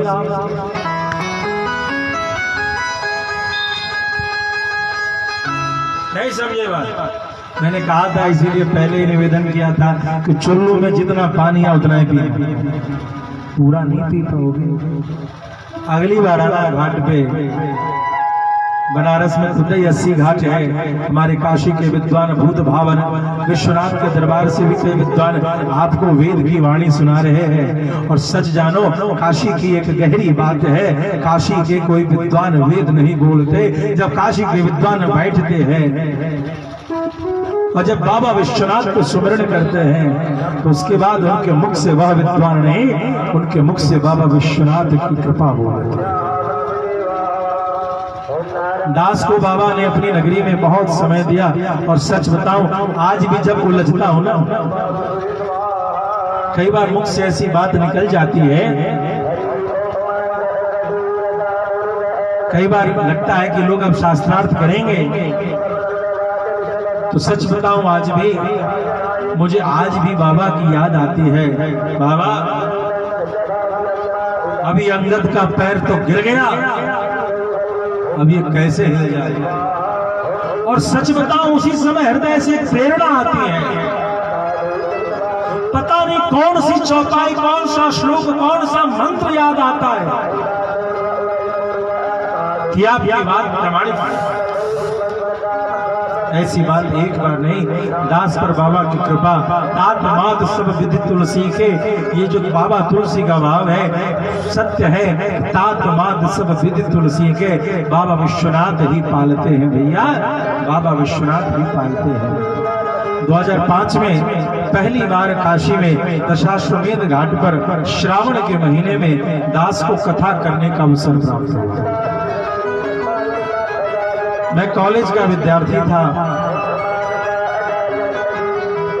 और साइंस के विद्यार्थियों को पढ़ाया करता था। इंटर तक के बच्चों को मैंने 2008 तक फिजिक्स और मैथ्स का मैं बड़ा एक्सपर्ट टीचर हुआ करता था।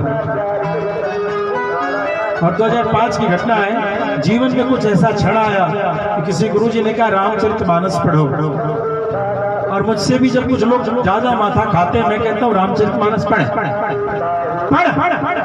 रामचरितमानस पढ़, शंका का निराकरण वहां होगा, बस तुम अपने प्रश्न को याद रखो। बाबा तुलसी का वो अद्भुत ग्रंथ है, वो तुलसी दल तेरे भोग में गिर जाने थे, तेरे जीवन के कर्म रूपी भोग में गिर जा रहे थे, तुलसी का पत्ता तेरे दोष हर लेगी बाबा तुलसी की, तुलसी की।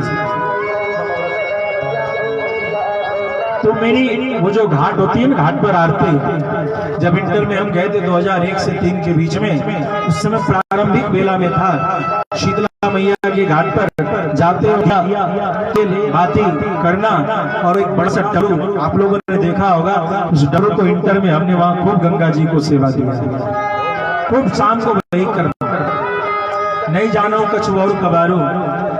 और उस समय सिर्फ गायत्री के 24 अक्षर मुझे याद थे, ब्राह्मण कुल में जन्मे, जने हुआ था, सच पूछो तो हनुमान चालीसा भी याद नहीं था, समय नहीं मिलता था।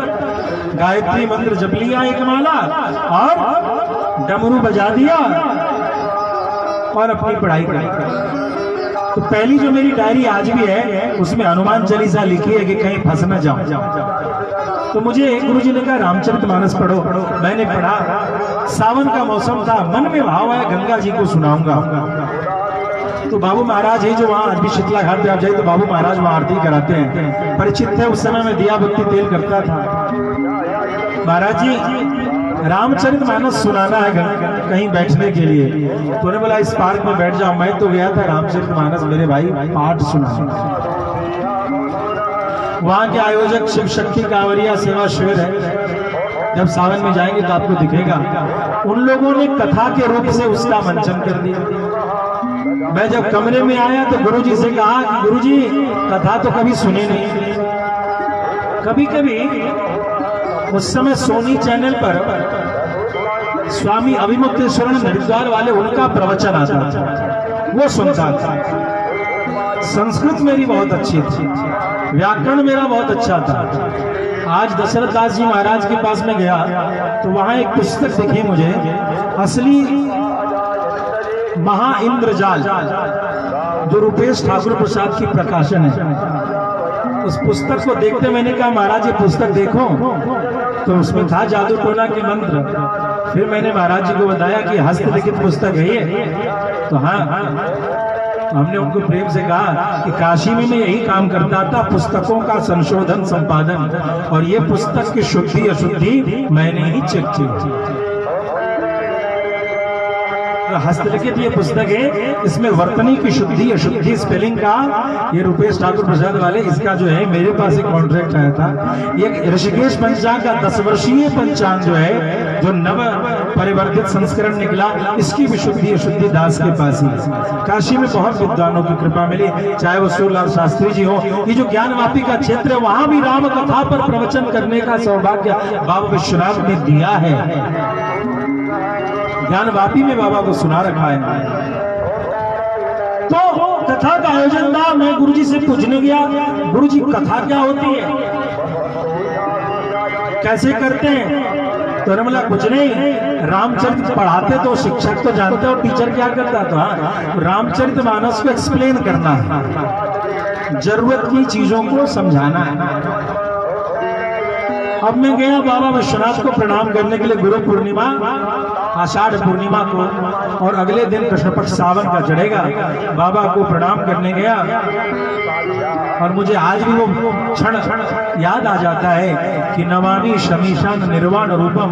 मैं अभिमुक्तेश्वर शिवलिंग जहाँ था वहां से बाबा दिख रहे थे, मैं वहां बैठ करके बाबा को नमामि शमीशान सुनाए जा रहा हूँ और मुझे दूसरी से तीसरी चौपाई कुछ याद ही नहीं आई और मैं रोया जा रहा हूँ। अंतिम में मुझे यही ध्यान पड़ा कि बाबा मुझे तो नमामि शमीशान याद नहीं, रामचरितमानस, और तब से ये कथा कर रहा हूँ। विद्वानों के बीच में उस समय कथा किया। पटुक शास्त्री जी महाराज, गुरु जी की बड़ी कृपा मिली, गले से लगाते थे, बड़ा दुलार करते थे, और वो गुरु का प्यार मुझे मिला कि गुरु कैसे अपने चेले की नजर उतारता है। बड़े प्यार से कहते थे, बेटा एक बार की बात है, मैं वो चड्डी पहन करके और ऐसे गमछा लपेट करके, वो जो होता है ना लुंगी के तरीके से, उनके पास चला गया, प्रणाम करने गया गुरुजी को। अब गुरुजी ने फटकार लगाई, रुक जा, तेरे एक एक पग पर गो हत्या का पाप तुझे लग गया। क्यों? तूने कच्छ धारण नहीं किया है, बिना लांग लगाए, कहीं कच्छ कहीं लांग कहते, बिना लांग लगाए यदि तू एक पग चलता है तो शास्त्र कहता है कि इसमें गो हत्या का पाप लगता है। अब तू सारे पाप मेरे ऊपर। अर्थात हमारे सभी हिंदू भाइयों को यह ध्यान देना चाहिए कि कम से कम पूजन के समय आप कच्छ लगा के धोती पहने, लंगोट धारण करें, नहीं कर सकते हैं तो कच्छ लगने के लिए कच्छ लगा के धोती पहने और तब पूजन करें। वो जींस पैंट पैजामा पहन करके पूजन करने से क्या क्या मिलने वाला है पता नहीं चलता है। बोले भक्तवत्सल भगवान की तात मात सब विधि तुलसी के। राजा जनक ने पूछा, बताओ किन्होंने वेद को करतल प्रमाण समाना, ऐसा लगे कि हाथ में जैसे बेर का फल हो, आंवले का फल हो, ठीक उस प्रकार से ब्रह्म को किसने देख लिया। जैसे आपके हाथ में ये दिख रहा है, ऐसे करके ब्रह्म को किसने अनुभव किया। मैं उससे जानूंगा कि ब्रह्म क्या है। सारी सभा शांत है। याज्ञवल्क्य मुनि ने कहा, मैं क्या कहा? याज्ञवल्क्य मुनि ने मैं क्या आपने ब्रह्म को अनुभव किया है? हाँ, जानना साहब अलग है और पहचानना, ध्यान गया, जानते तो सभी हैं, क्या पहचानते हो? तो वही याज्ञवल्क्य मुनि आज यहाँ पहुंचे हैं। तो याज्ञवल्क्य मुनि परम विवेकी, याज्ञवल्क्य मुनि परम, याज्ञवल्क्य मुनि परम विवेकी, राधे पद तेगे,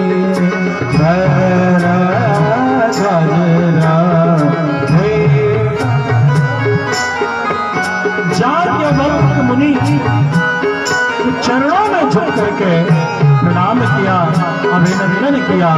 भरद्वाज मुनि कहते हैं, गुरु जी रुक जाइए, गुरु से कभी भी श्रद्धा पूर्वक अपनी जिज्ञासा को रखें।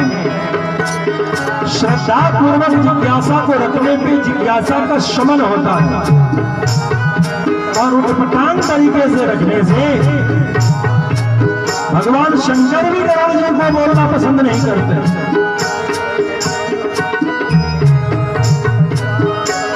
नहीं बोलते, गरुड़ जी को नहीं बोला, जाओ जहां जाना है जाओ, अरे बोल, बात समझ में आई।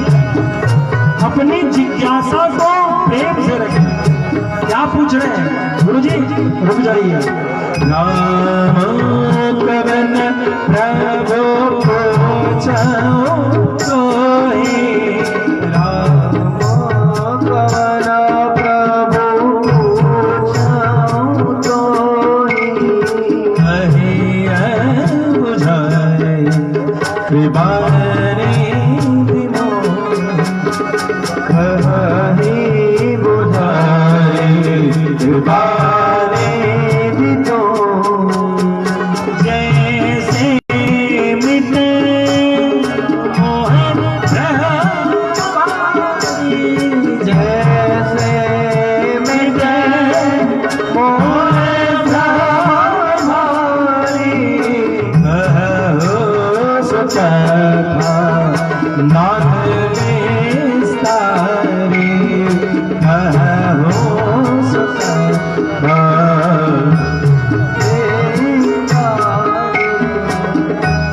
जैसे मिटे मोह भ्रम। ये भैया कथा क्यों सुनना चाहिए? क्यों सुनते हैं कथा?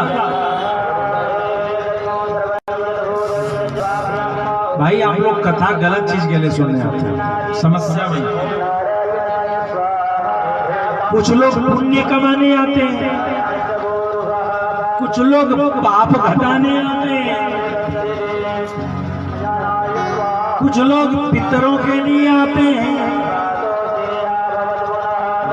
एक अयोध्या वाले महाराज जी कहते हैं,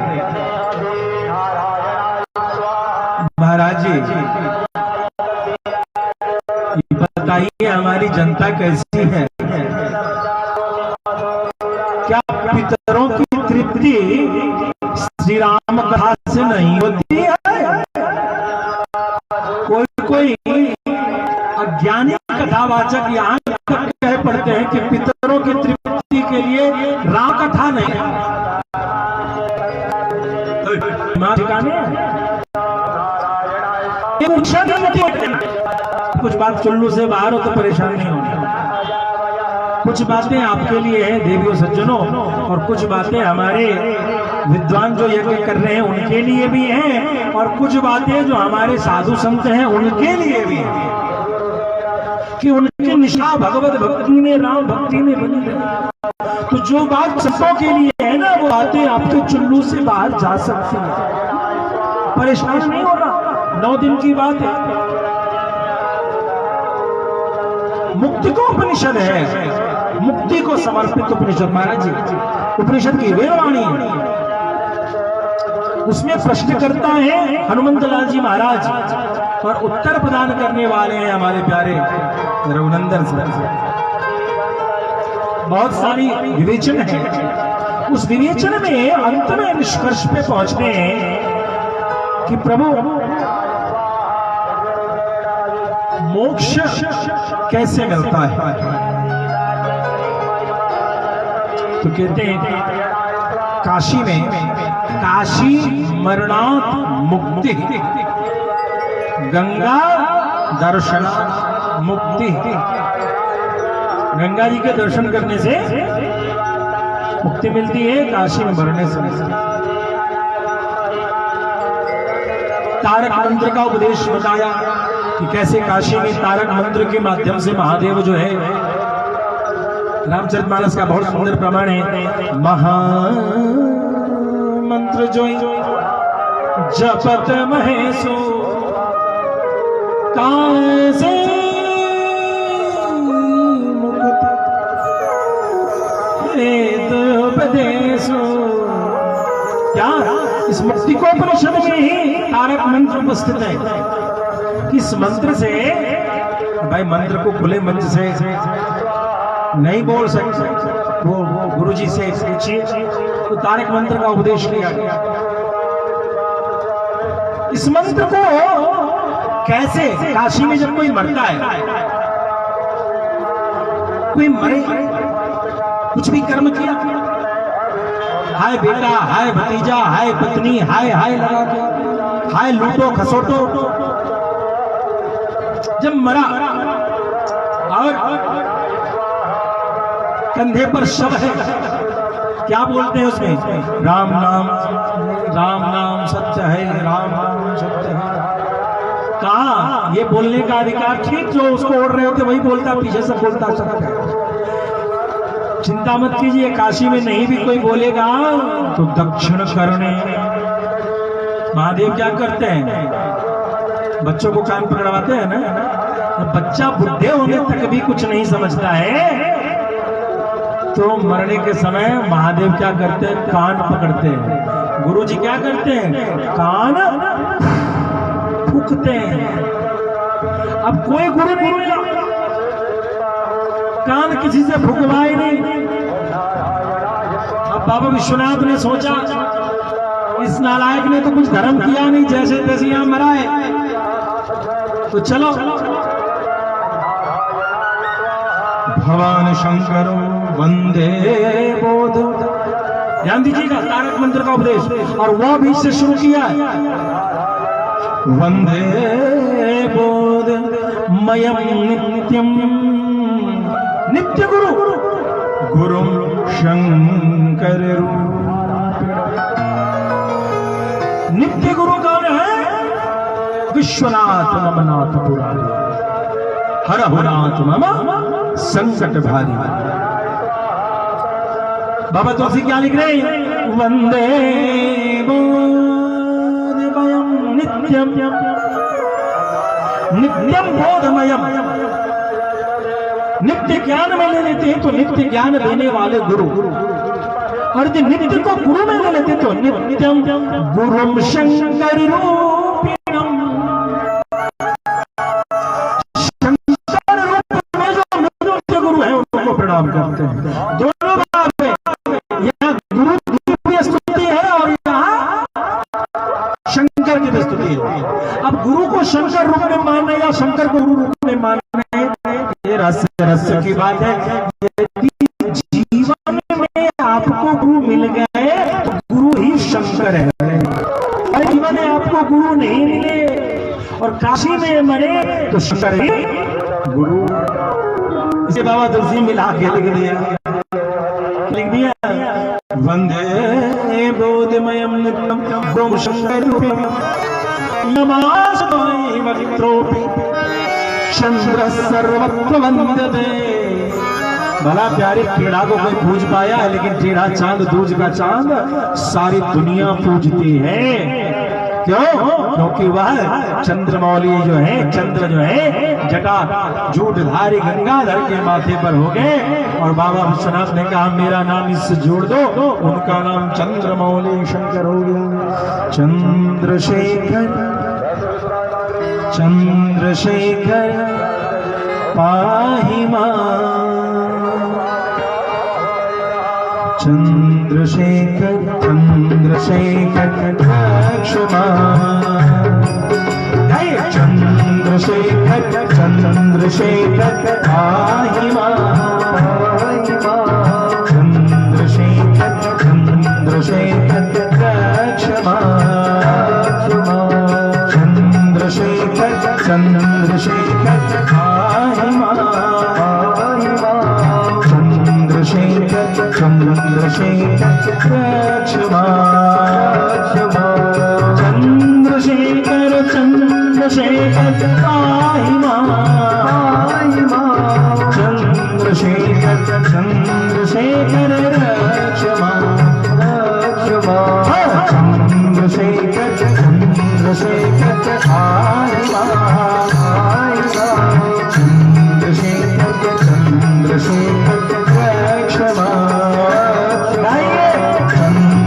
चंद्रशेखर चंद्रशेखर पाहि मां,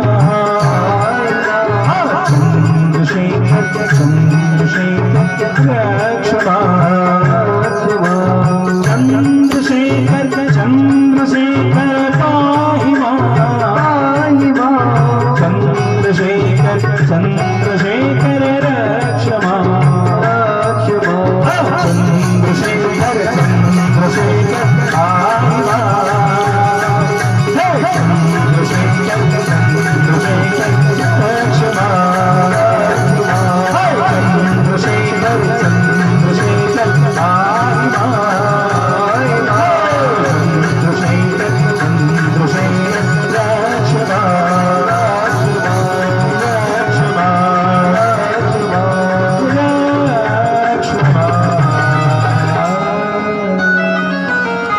भैया, ये जो बाबा विश्वनाथ के सिर पर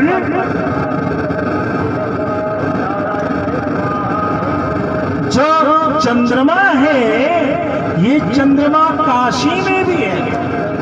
कहाँ है?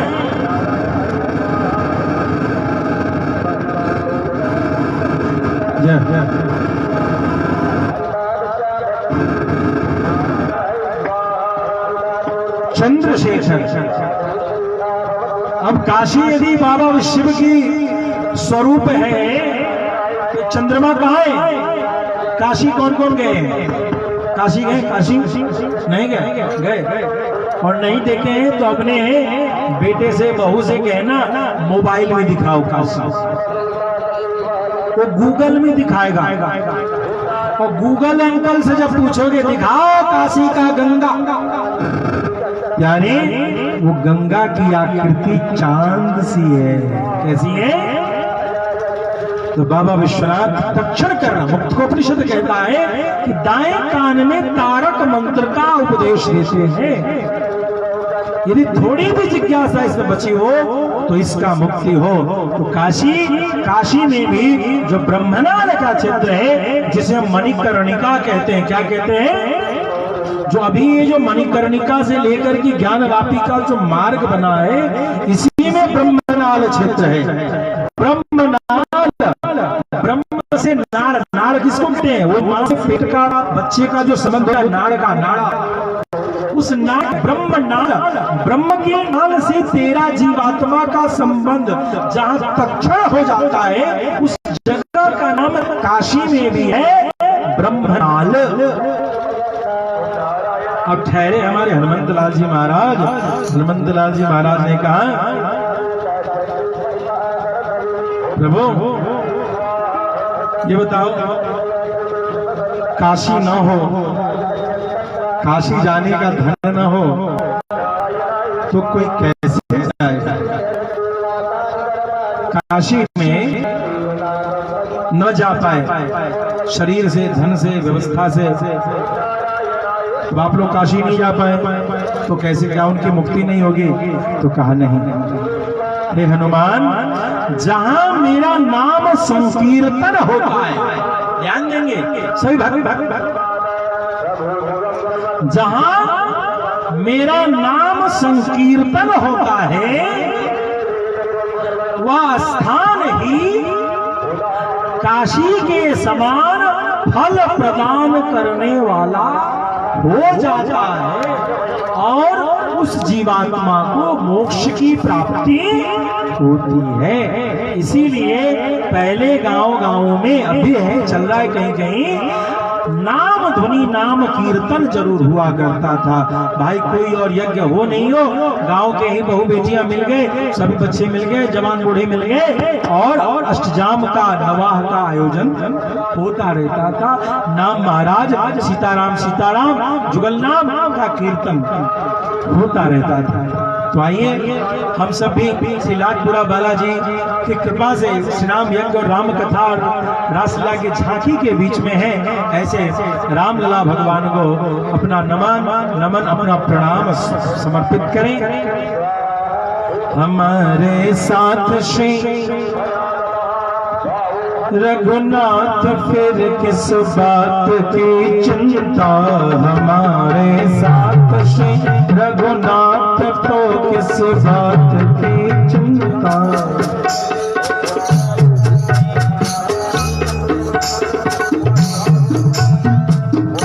हमारे साथ श्री रघुनाथ तो किस बात की चिंता, हमारे साथ श्री रघुनाथ तो किस बात की चिंता। शरण में रख दिया हाथ तो किस किसने राम यज्ञ की परिक्रमा की और किस किसने राम कथा को प्रणाम किया और किस किसने हनुमंत लाल जी महाराज को प्रणाम किया। ये उन्हीं के तरफ से अब राम जी को प्रणाम हम सभी मिलकर स्वीकार करेंगे। शरण में रख दिया जब मात तो किस बात की चिंता, शरण में रख दिया जब मात तो किस बात की चिंता। हमारे साथ श्री रघुनाथ तो किस बात की चिंता। हमारे साथ श्री रघुनाथ तो किस बात की चिंता। किया करते हो तुम दिन रात का बिन बात की चिंता। किया करते हो तो दिन रात में बिन बात की चिंता। किया करते हो तुम दिन रात का बिन बात की चिंता। किया करते हो तुम दिन रात तो दिन रात की चिंता। तेरे स्वामी तो रहती है तेरे हर बात की चिंता। तेरे स्वामी को रहती है मेरे हर बात की चिंता। तेरे साथ श्री रघुनाथ तो किस बात की चिंता।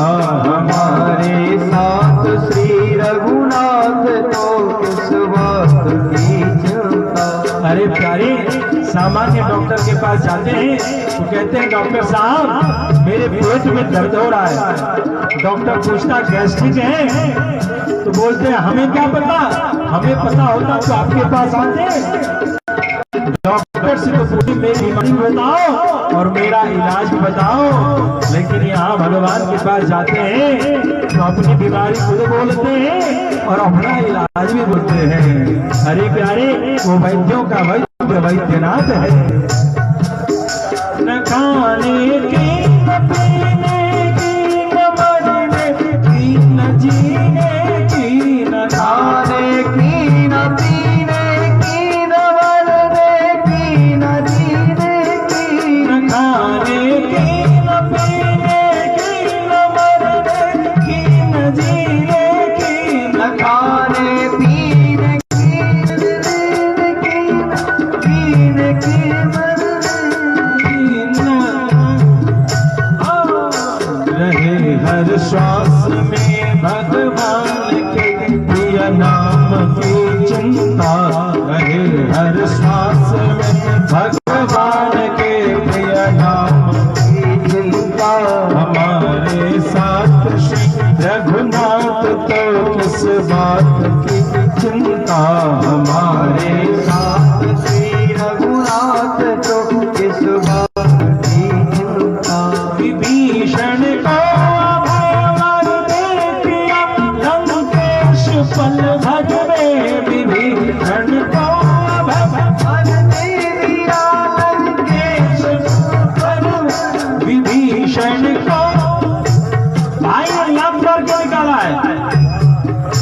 अरे साहब घर से निकाल दिया, रास्ते में पाथे कुछ नहीं पूछा है। सारी सभा में अपमान हुआ विभीषण का, अपने घर में अपमान हुआ है, अपने लोगों ने अपमान किया। हम उन्हीं के दरबार में हैं। विभीषण को अभय वर दे दिया लंकेश पल भर में। विभीषण को किया दे दिया लंकेश पल में। उन्हीं का कर रहे गुणगान तो किस बात की चिंता। हमारे साथ श्री रघुनाथ तो किस बात की चिंता। हमारे साथ श्री रघुनाथ तो किस बात की चिंता। हमारे साथ श्री रघुनाथ तो किस बात की चिंता। हुई राजेश पर कृपा बनाया दास प्रभु अपना। हुई राजेश पर कृपा बनाया दास प्रभु अपना। हुई राजेश पर कृपा बनाया दास प्रभु अपना। हुई राजेश पर कृपा बनाया दास प्रभु अपना। उन्हीं के हाथ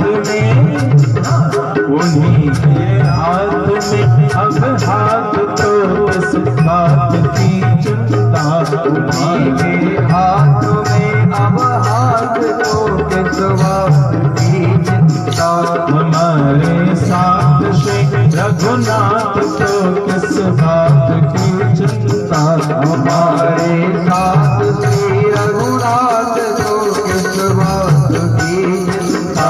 शरण में रख दिया जगन्नाथ को किस बात की चिंता। शरण में रख दिया रघुनाथ को किस बात की चिंता। हमारे साथ श्री रघुनाथ को किस बात की चिंता। शरण में रख दिया जब माथ तो किस बात की चिंता। सक्रदेव प्रपन्नाय तवास्मीति च याजते अभयं सैव भूतेभ्यो ददामि एतत् व्रतं मम। सक्रदेव प्रपन्नाय, देखिए आप राम दरबार में हैं। एक बार किसी ने पूछा राम कितनी बार बोलना चाहिए।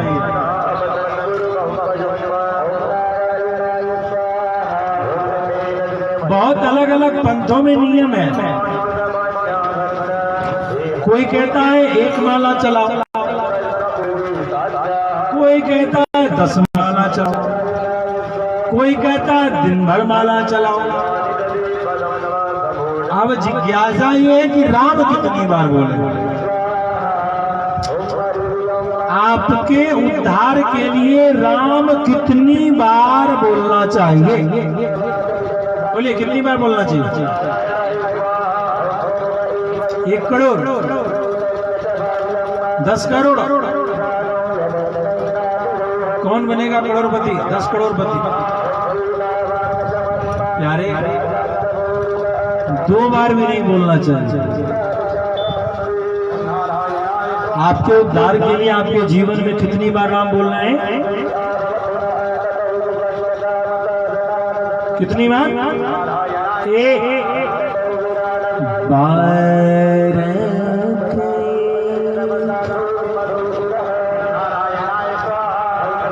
क्या? बारक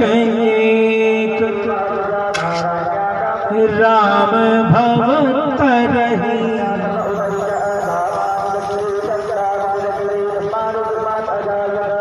कितनी बार भैया?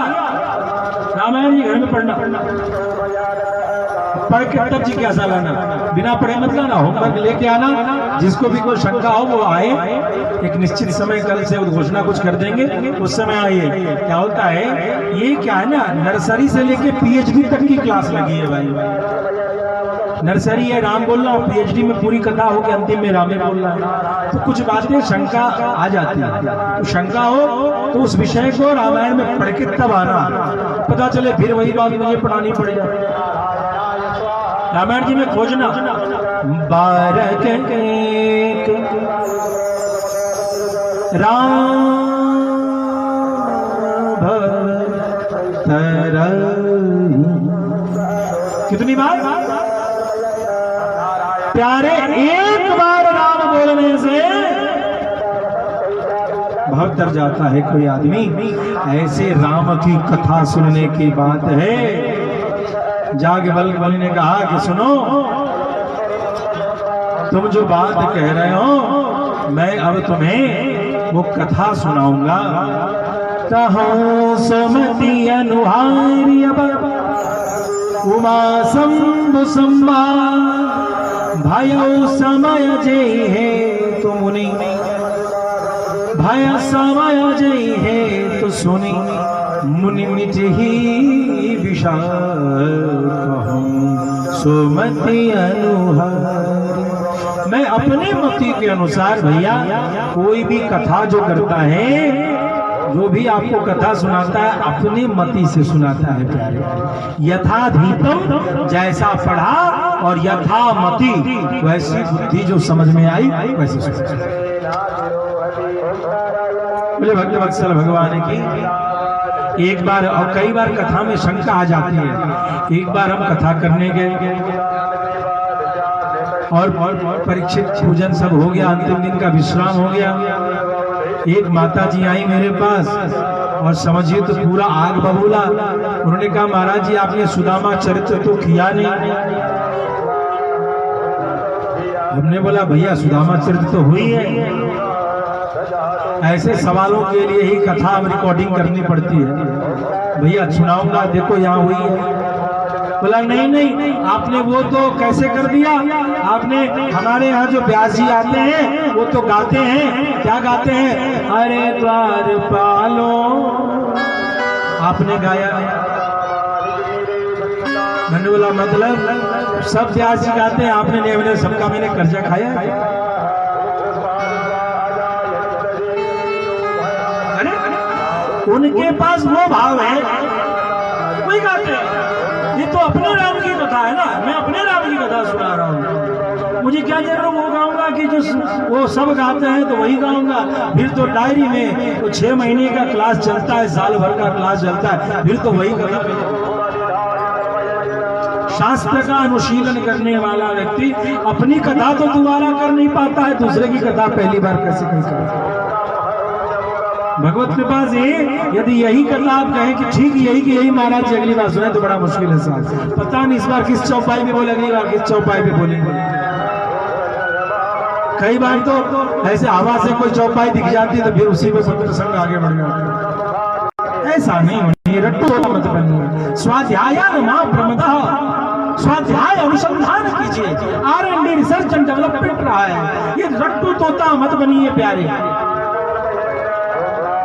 रामचरितमानस राम जी कहते हैं भारत के राम भवतर, एक बार राम बोलने से आप तर जाते हैं। यथा रीतम यथामति, जिन भगवान ने सकृदेव प्रपन्नाया एक बार शरणागति स्वीकार कर लेने पर अभयम सर्व, ये वाल्मीकि रामायण का चरम मंत्र है।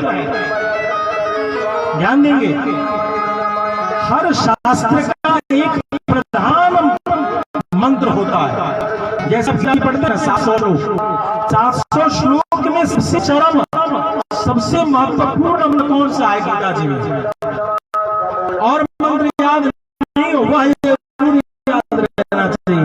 कौन सा?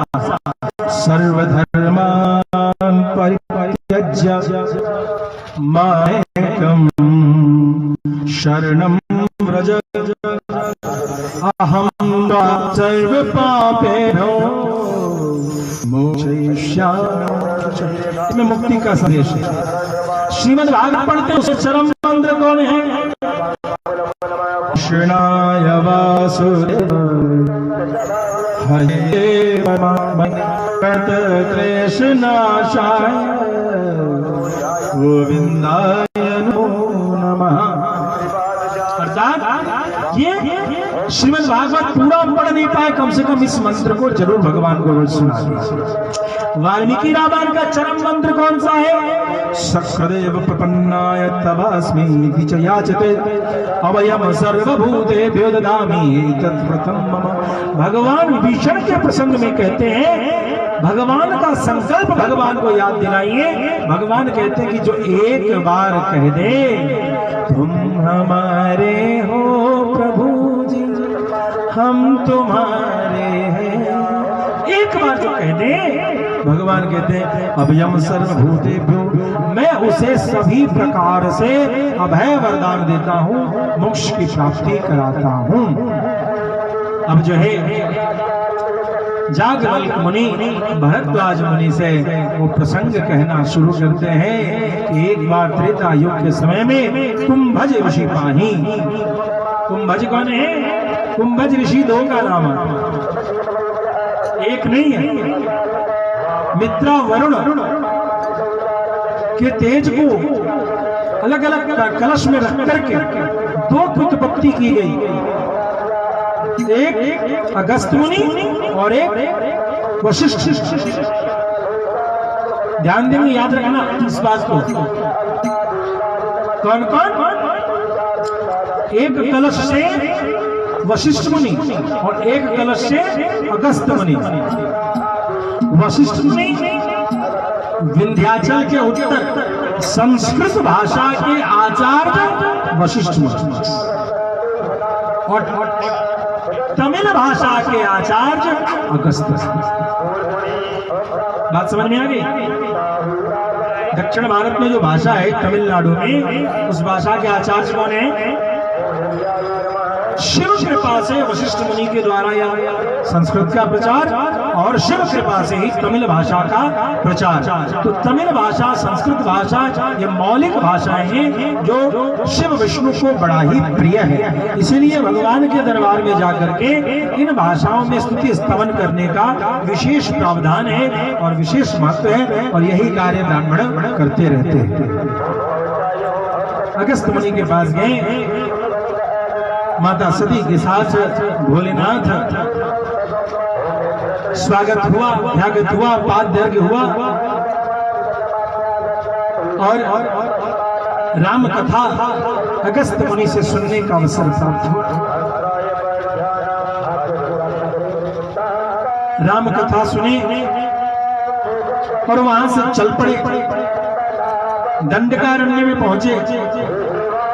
दंडकारण्य में देख रहे हैं भगवान श्री राम